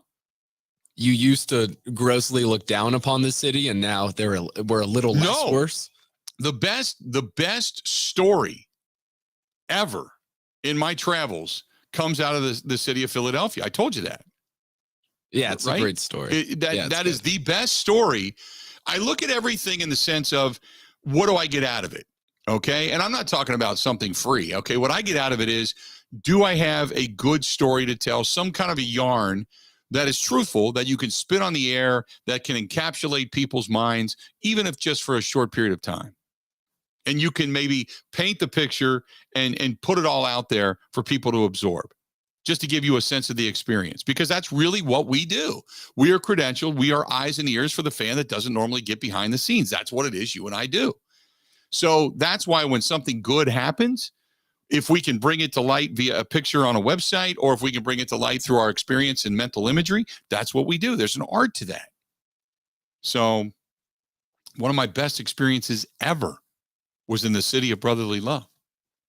Yeah, so since eating horse poop, we are just trending upwards. There you go. That was rock bottom. Now we're good. This portion of the program brought to you by our friends over there at The Nice Ash. If you're going to get your cigar on and maybe enjoy some of the parade this weekend, the 4th of July parade, head downtown Waukesha. Downtown Waukesha, beautiful place, 323 West Main Street. Keep supporting those businesses. Waukesha strong. And head over to the Nice Ash. They've got some entertainment this weekend. Just sit back, relax, enjoy a whiskey, enjoy a bourbon, enjoy a craft brew, enjoy a good cigar, or just go in and enjoy whatever on the TV. Whether it's the Brewers or racing this weekend, you name it. It's all down there at The Nice Ash. Go to theniceash.com. That's theniceash.com. When we come back, we got some racing to talk about. Stay tuned. More of the Bill Michaels Show next. This is the Bill Michaels Show on the Wisconsin Sports Zone Radio Network.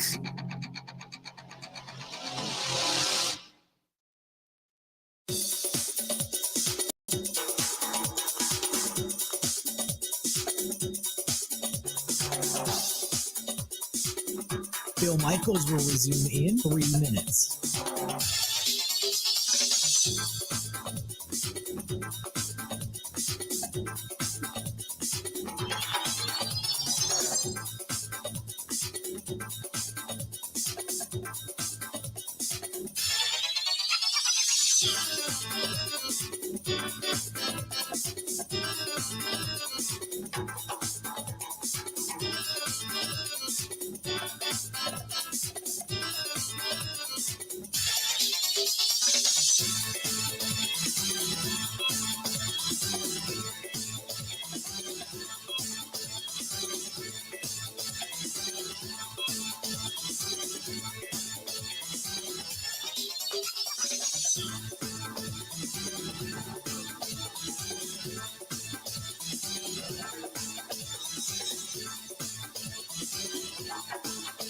Bill Michaels will resume in 2 minutes.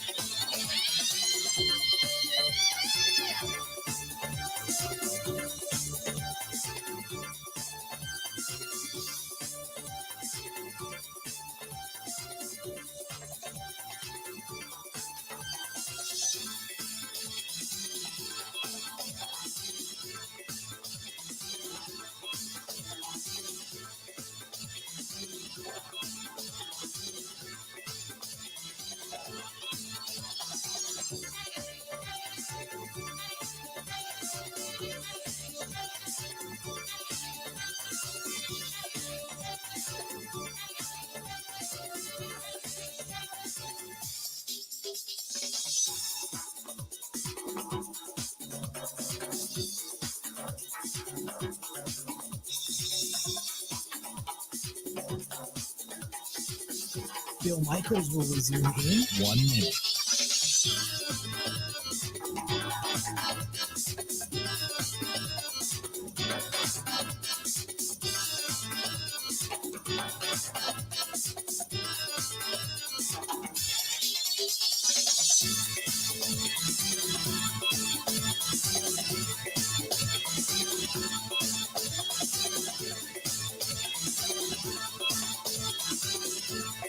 Bill Michaels will resume in 30 seconds.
15 corner. So experience always plays a big factor here for sure. Let's do this. Let's get him on a better cell signal, Ben, real quick, because he's breaking up really bad, and I want to make sure that people get a chance to hear him. So we'll get Rafa back on here in just a minute or two, I promise you, just so we can kind of get a sense as a Trans Am driver what it's like to race Road America, one of the road courses on that circuit. Like I said, they had Sonoma, they had Watkins Glen, they have numerous races that are on the dockets so far this year. But I wanted to make sure that we got all the information regarding Road America. He's got an interesting bio. I mean, he came in 2003 to the Skip Barber as the Skip Barber Race School national champion. He went to the Star Mazda team and won that. Champ Car in 2007, went over to Indy Lights in 2008. I remember covering Indy Lights. I mean, he was the Indy Lights champion. Coming out, who also ran Indy Lights, was Danica Patrick early on in her career as well. Ended up getting the 24 Hours of Daytona. He won that in the GT3. The IndyCar Rookie of the Year in 2009. He had the fastest, same year, Indianapolis 500 as a rookie, the fastest rookie that year as well. Finished third place at the Daytona of 24 Hours of Daytona in the LMPC class in the prototypes, and then jumped into Trans Am in 2018 and has been racing there ever since. And obviously a ton of road courses along the way. So we wanted to get his perspective of Road America. And not to sit here and be this pontificator, for what we have here in the middle of the state of Wisconsin, but there's so many people that really like this venue in so many different aspects. One is the drivers love it, the challenge of the up and down. It's not just a flat road course. I mean, there's not many road courses, or any courses for that matter, where you have to go uphill, a pretty good incline, just to get to the start finish line. Because if you're standing on the ground waiting for the cars to come up the hills, so you know who's going to win the race, you wouldn't see them unless you're up high. So it's a really interesting challenge getting to the start finish line. And then after that, like I had mentioned before, when we had the Xfinity driver on, it was pretty cool.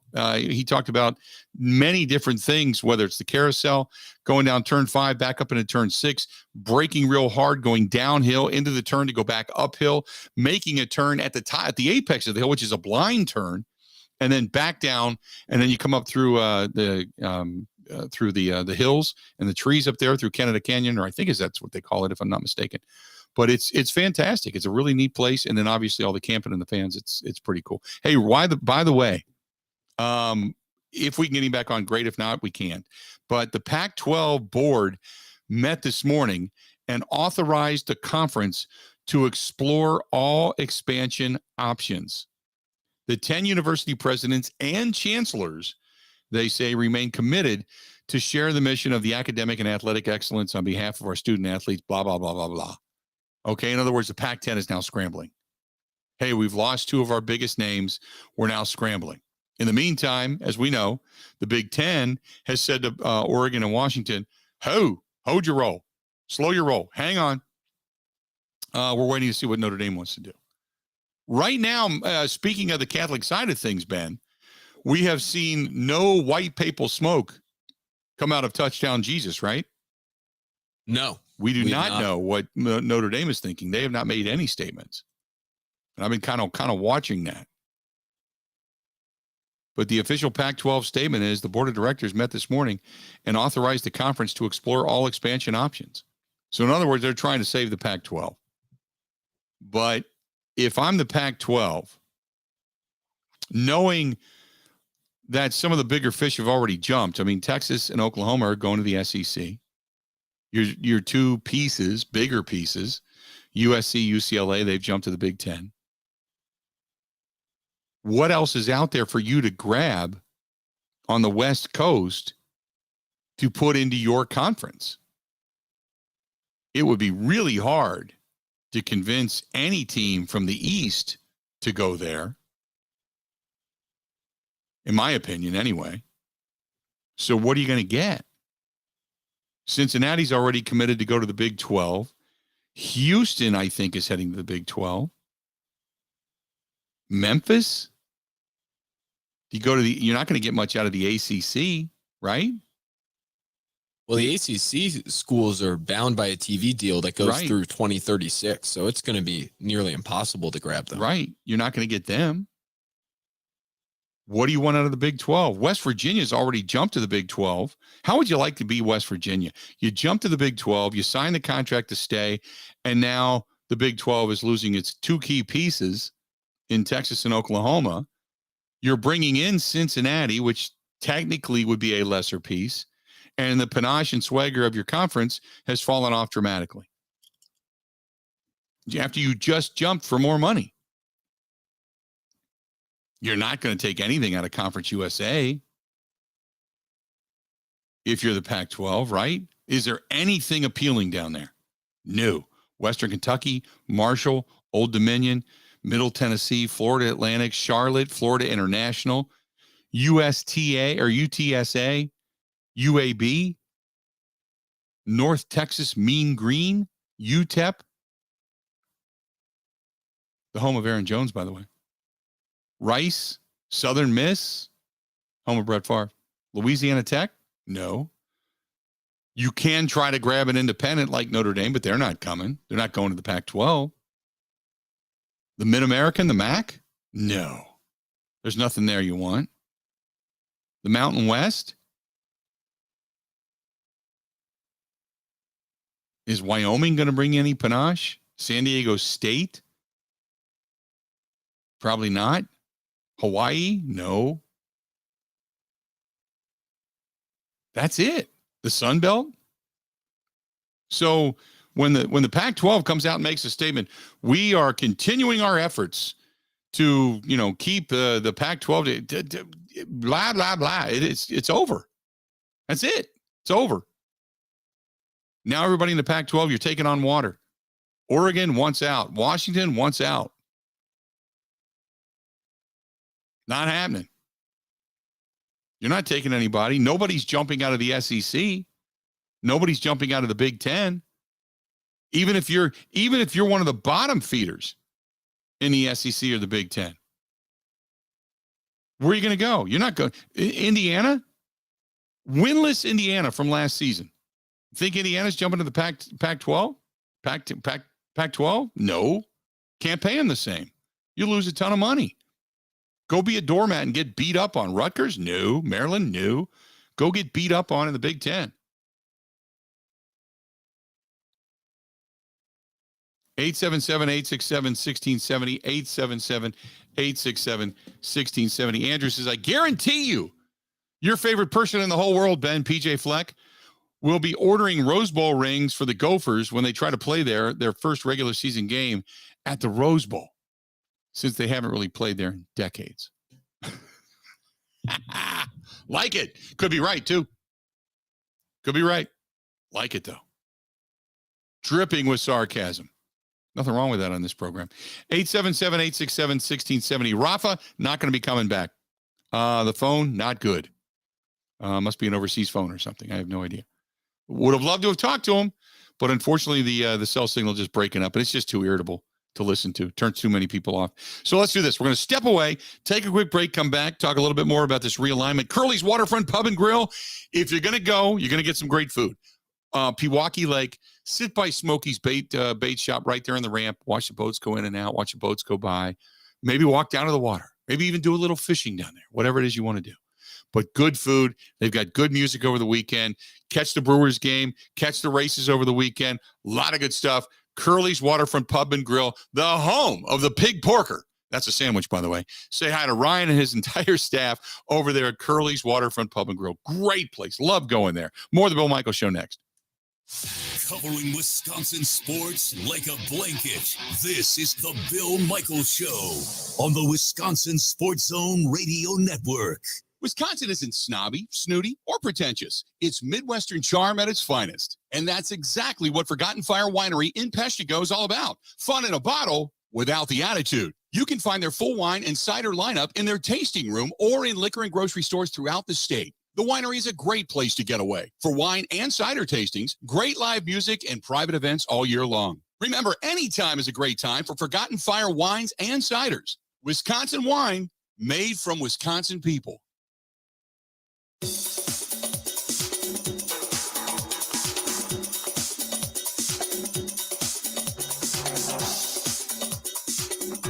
Bill Michaels will resume in 5 minutes.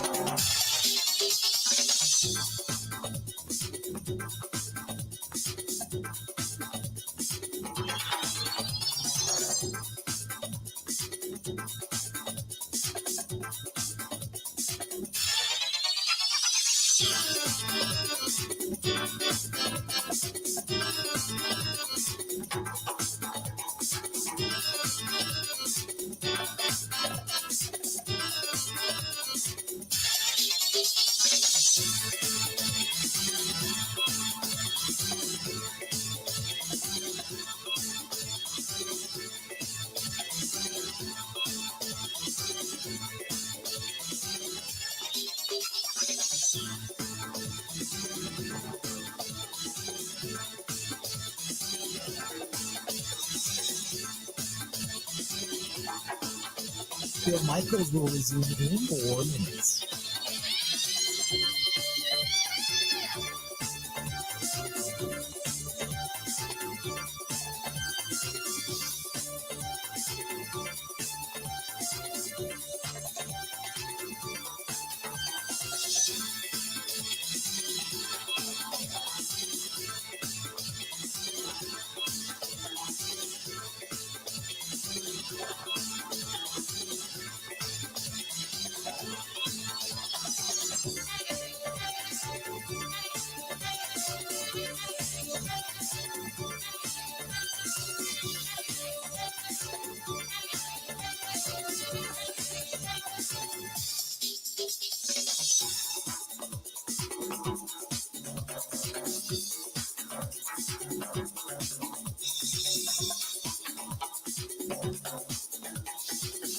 Bill Michaels will resume in 3 minutes.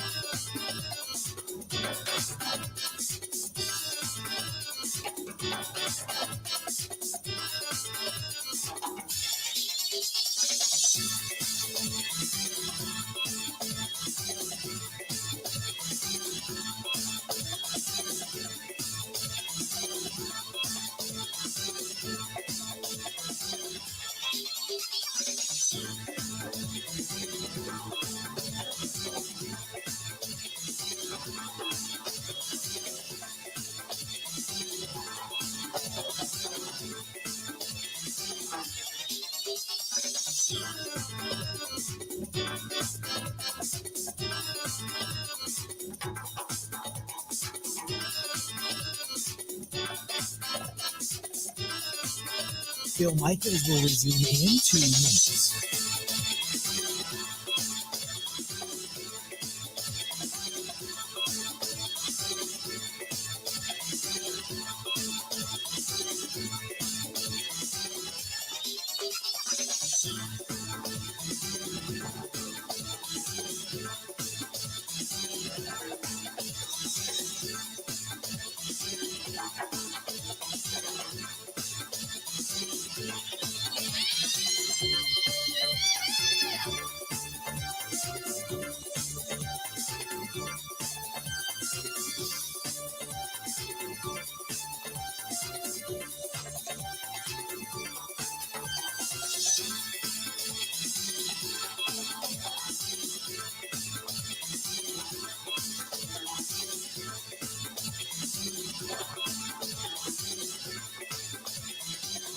Bill Michaels will resume in 1 minute.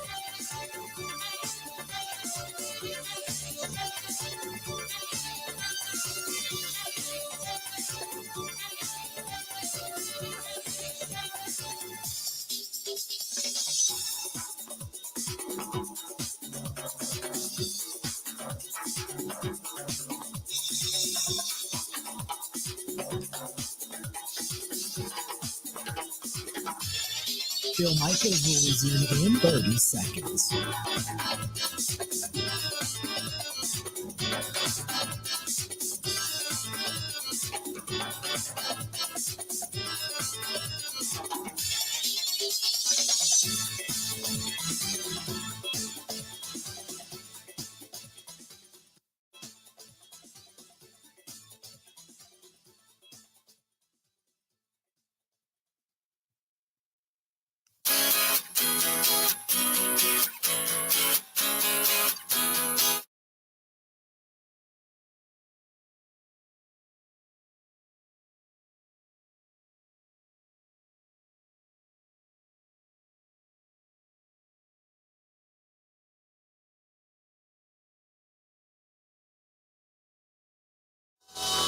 Welcome back.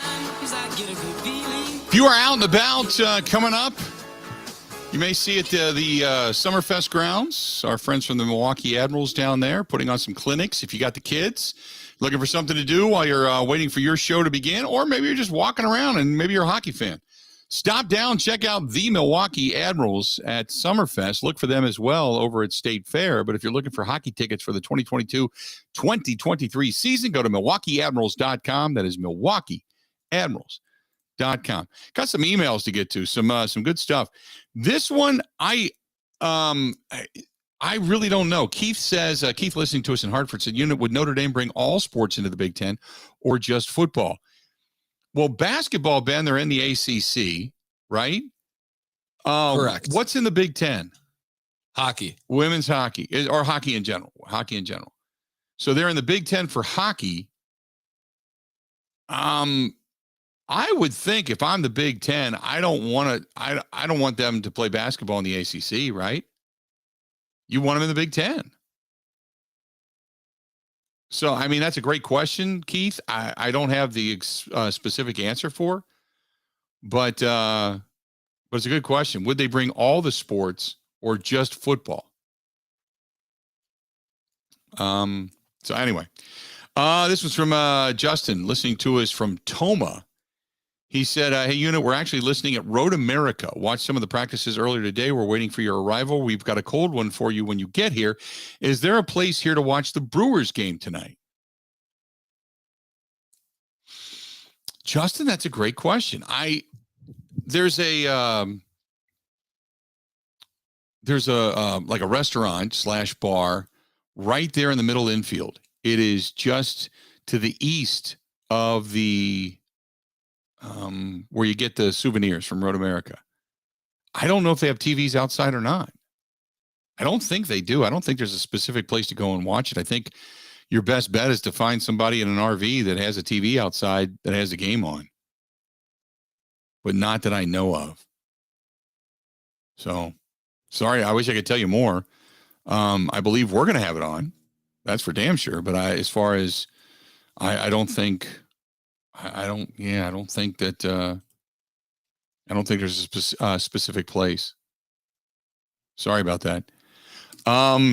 This one is from Thomas, listening to us in the Deer District, by the way. So must be enjoying a mid-afternoon, maybe a lunch or something, listening to us down in the Deer District. He says, if Notre Dame does come to the Big Ten, then to keep it even, who else do they go out and get? He says, Oregon. He said, that's a small TV market. Don't forget. We talked about that earlier. Who might be of interest? So we had talked about Mike DeCourcy, who wrote the article, and what was it? North Carolina, they're locked into a contract for a long period of time.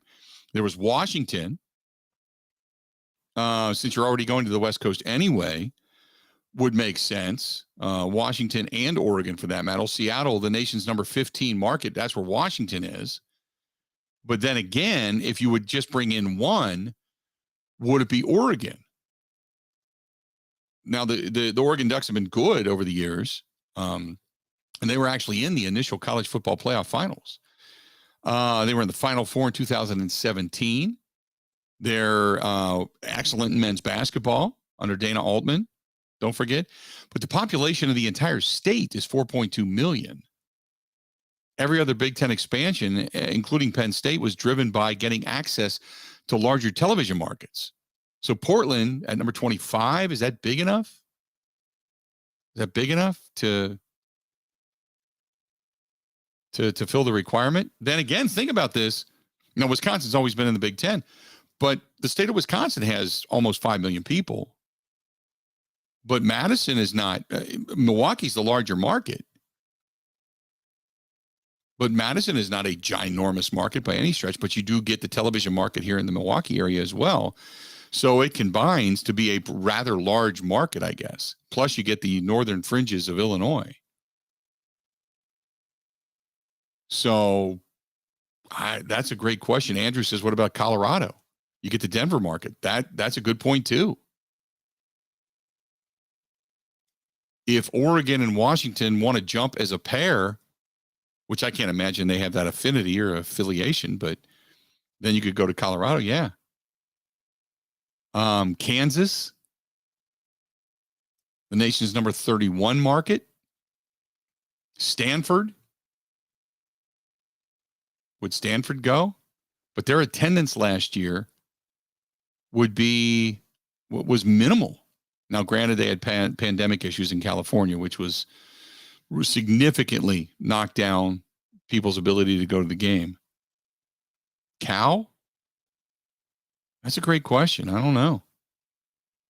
My first thought is, as far as a good football team with a following, I'd probably go Oregon.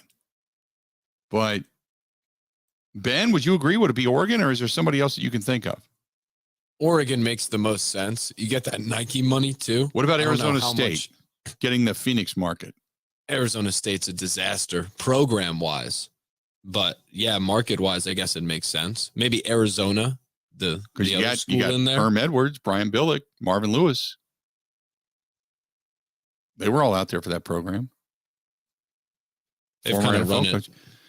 Herm Edwards has kind of run it into the ground, though. Yeah. Some good thoughts. I just, I don't know where you go. Yeah, that's a good question. Who would be just the single you would take after that? Let's do this. We're going to break. We're going to come back. I have got an email here from Joe, who's listening to us. I guess he's listening to us in Lake Geneva area, either on the lake or near the lake. He has got two suggestions. The second one being more hilarious than the first. I had to go look this up while I was talking. I had no idea this existed. And we were talking about Mike Clemens, who led off the show. We didn't have Mike on, but Mike Clemens and his new review of a new hose nozzle that he bought, which is hilarious. You can see it over on the Facebook fan page. And Joe says for his first Bill Michaels show review, this is the item he should review. And can you only imagine a video? I will tell you what that is when we come back. Stay tuned. We're going to wrap things up next on the Bill Michaels Show. Covering Wisconsin sports like a blanket. This is the Bill Michaels Show on the Wisconsin Sports Zone Radio Network.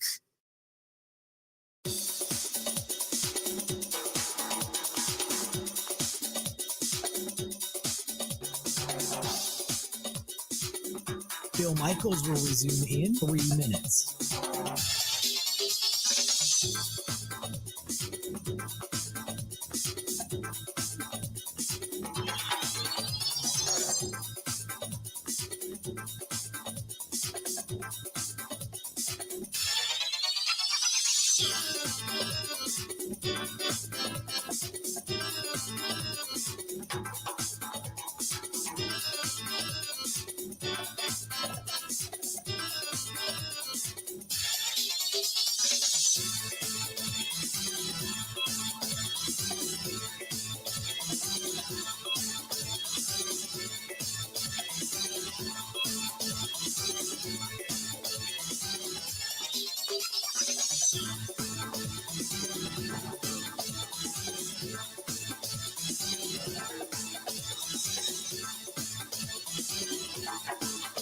Bill Michaels will resume in 2 minutes.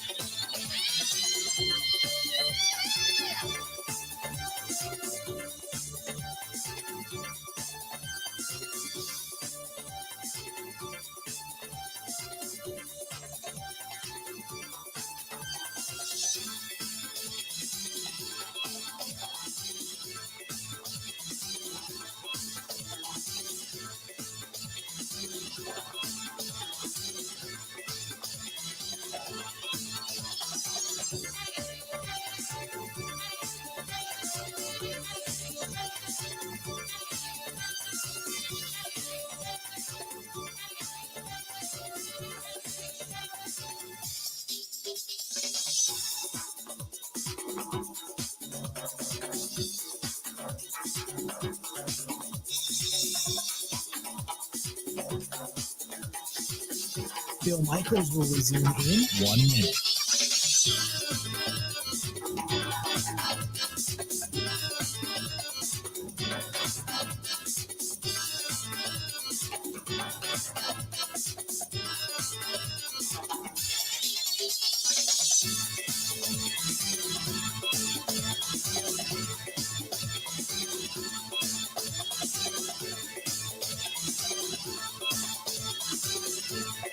Bill Michaels will resume in 30 seconds.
So there you go. So Mike, and for those that didn't know, I mean, you can see the video rating his new hose nozzle. So, and it's just, oh my God, the video is hilarious. It's just so Mike, if you know him. It's just so Mike. So Joe in Lake Geneva says, he starts out by saying, hey, what about the Bill Michaels show tie-up on a local lake?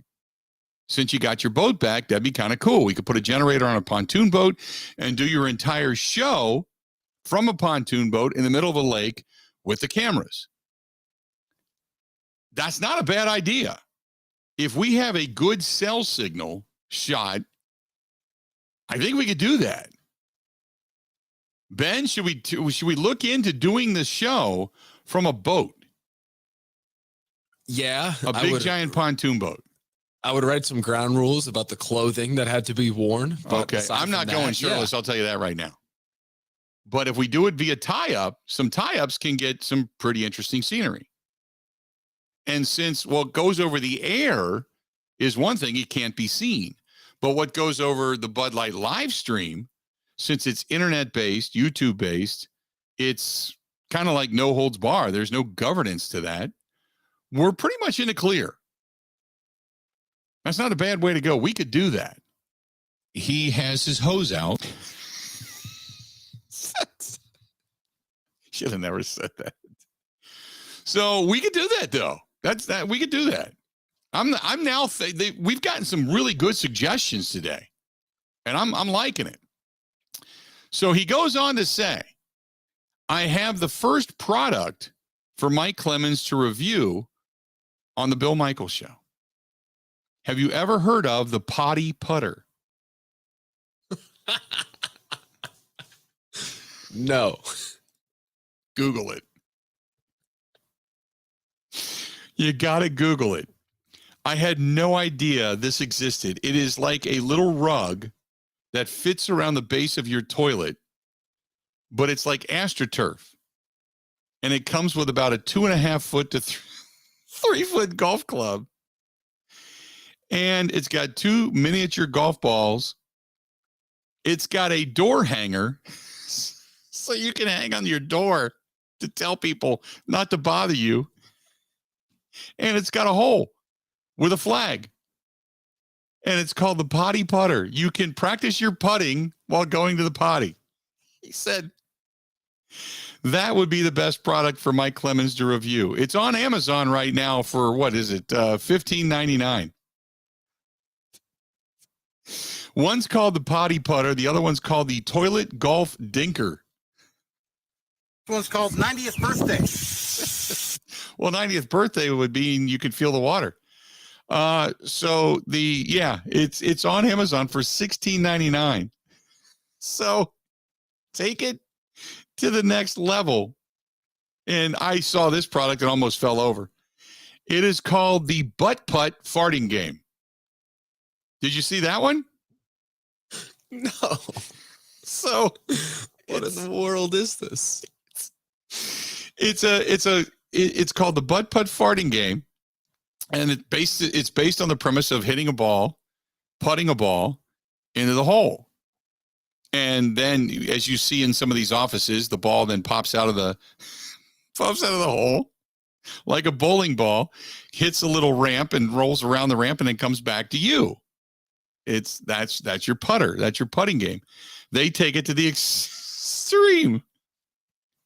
So when I looked up potty putter, this also came up as the next most popular gift idea for dads. Why dads on Father's Day, I have no idea. But again, it's called the Butt Putt Farting Golf Game. So you putt it, it goes up the ramp, and instead of it being a cup, it's some fat ass bent over, and where the butt crack is the hole, and the ball goes in there. Shut your ass. So, instead of the ball then leaking back out and coming back to you down some kind of a ramp, it hits the trigger and it goes, and the ball comes shooting back down at you. It's time for the weekend. Who thinks of this? Who thinks of this? I got to admit, it's fantastic, but it's called the Butt Putt Farting Golf Game. So between the potty putter and the butt putt farting golf game, we got our first couple of items to be reviewed by Mike Clemens. Now, can you only imagine the video? I can't. That's it. I can't. That brings this show this week, going into the holiday weekend, to an absolute positive, pathetic end. It just does. Oh, my goodness. What do we got? We got the best of on Monday? Yes. Because none of us are here. Nobody's in the building. Mike might be. Mike might bring his hose and come to the building, but beyond that, we're not going to be there. So the best of on Monday. Tuesday, we'll recap the weekend and the Brewers' place in it. After the 4-game series with the Pittsburgh Pirates, then heading into Wrigley, taking on the Cubs for 3 games before coming back home to American Family Field and facing yet again the Pittsburgh Pirates. So enjoy your holiday weekend. I'm going to see you at Road America, leaving here probably about 15 minutes to head up there. The one thing I did want to mention, number 3 on the Not So Top 10 plays of the week was the gum chewing incident at Yankee Stadium, where they wasted all those things of gum, but more so made the younger cats go pick up their saliva-filled chewed bubble gum, and they got publicly shamed from that. So I meant to mention that a little bit earlier. So back at it again on Tuesday. Hey, have a great 4th of July weekend. Be safe. Enjoy your family, enjoy your friends, enjoy your hot dogs, hamburgers, brats, everything else that goes along with it. Enjoy it all.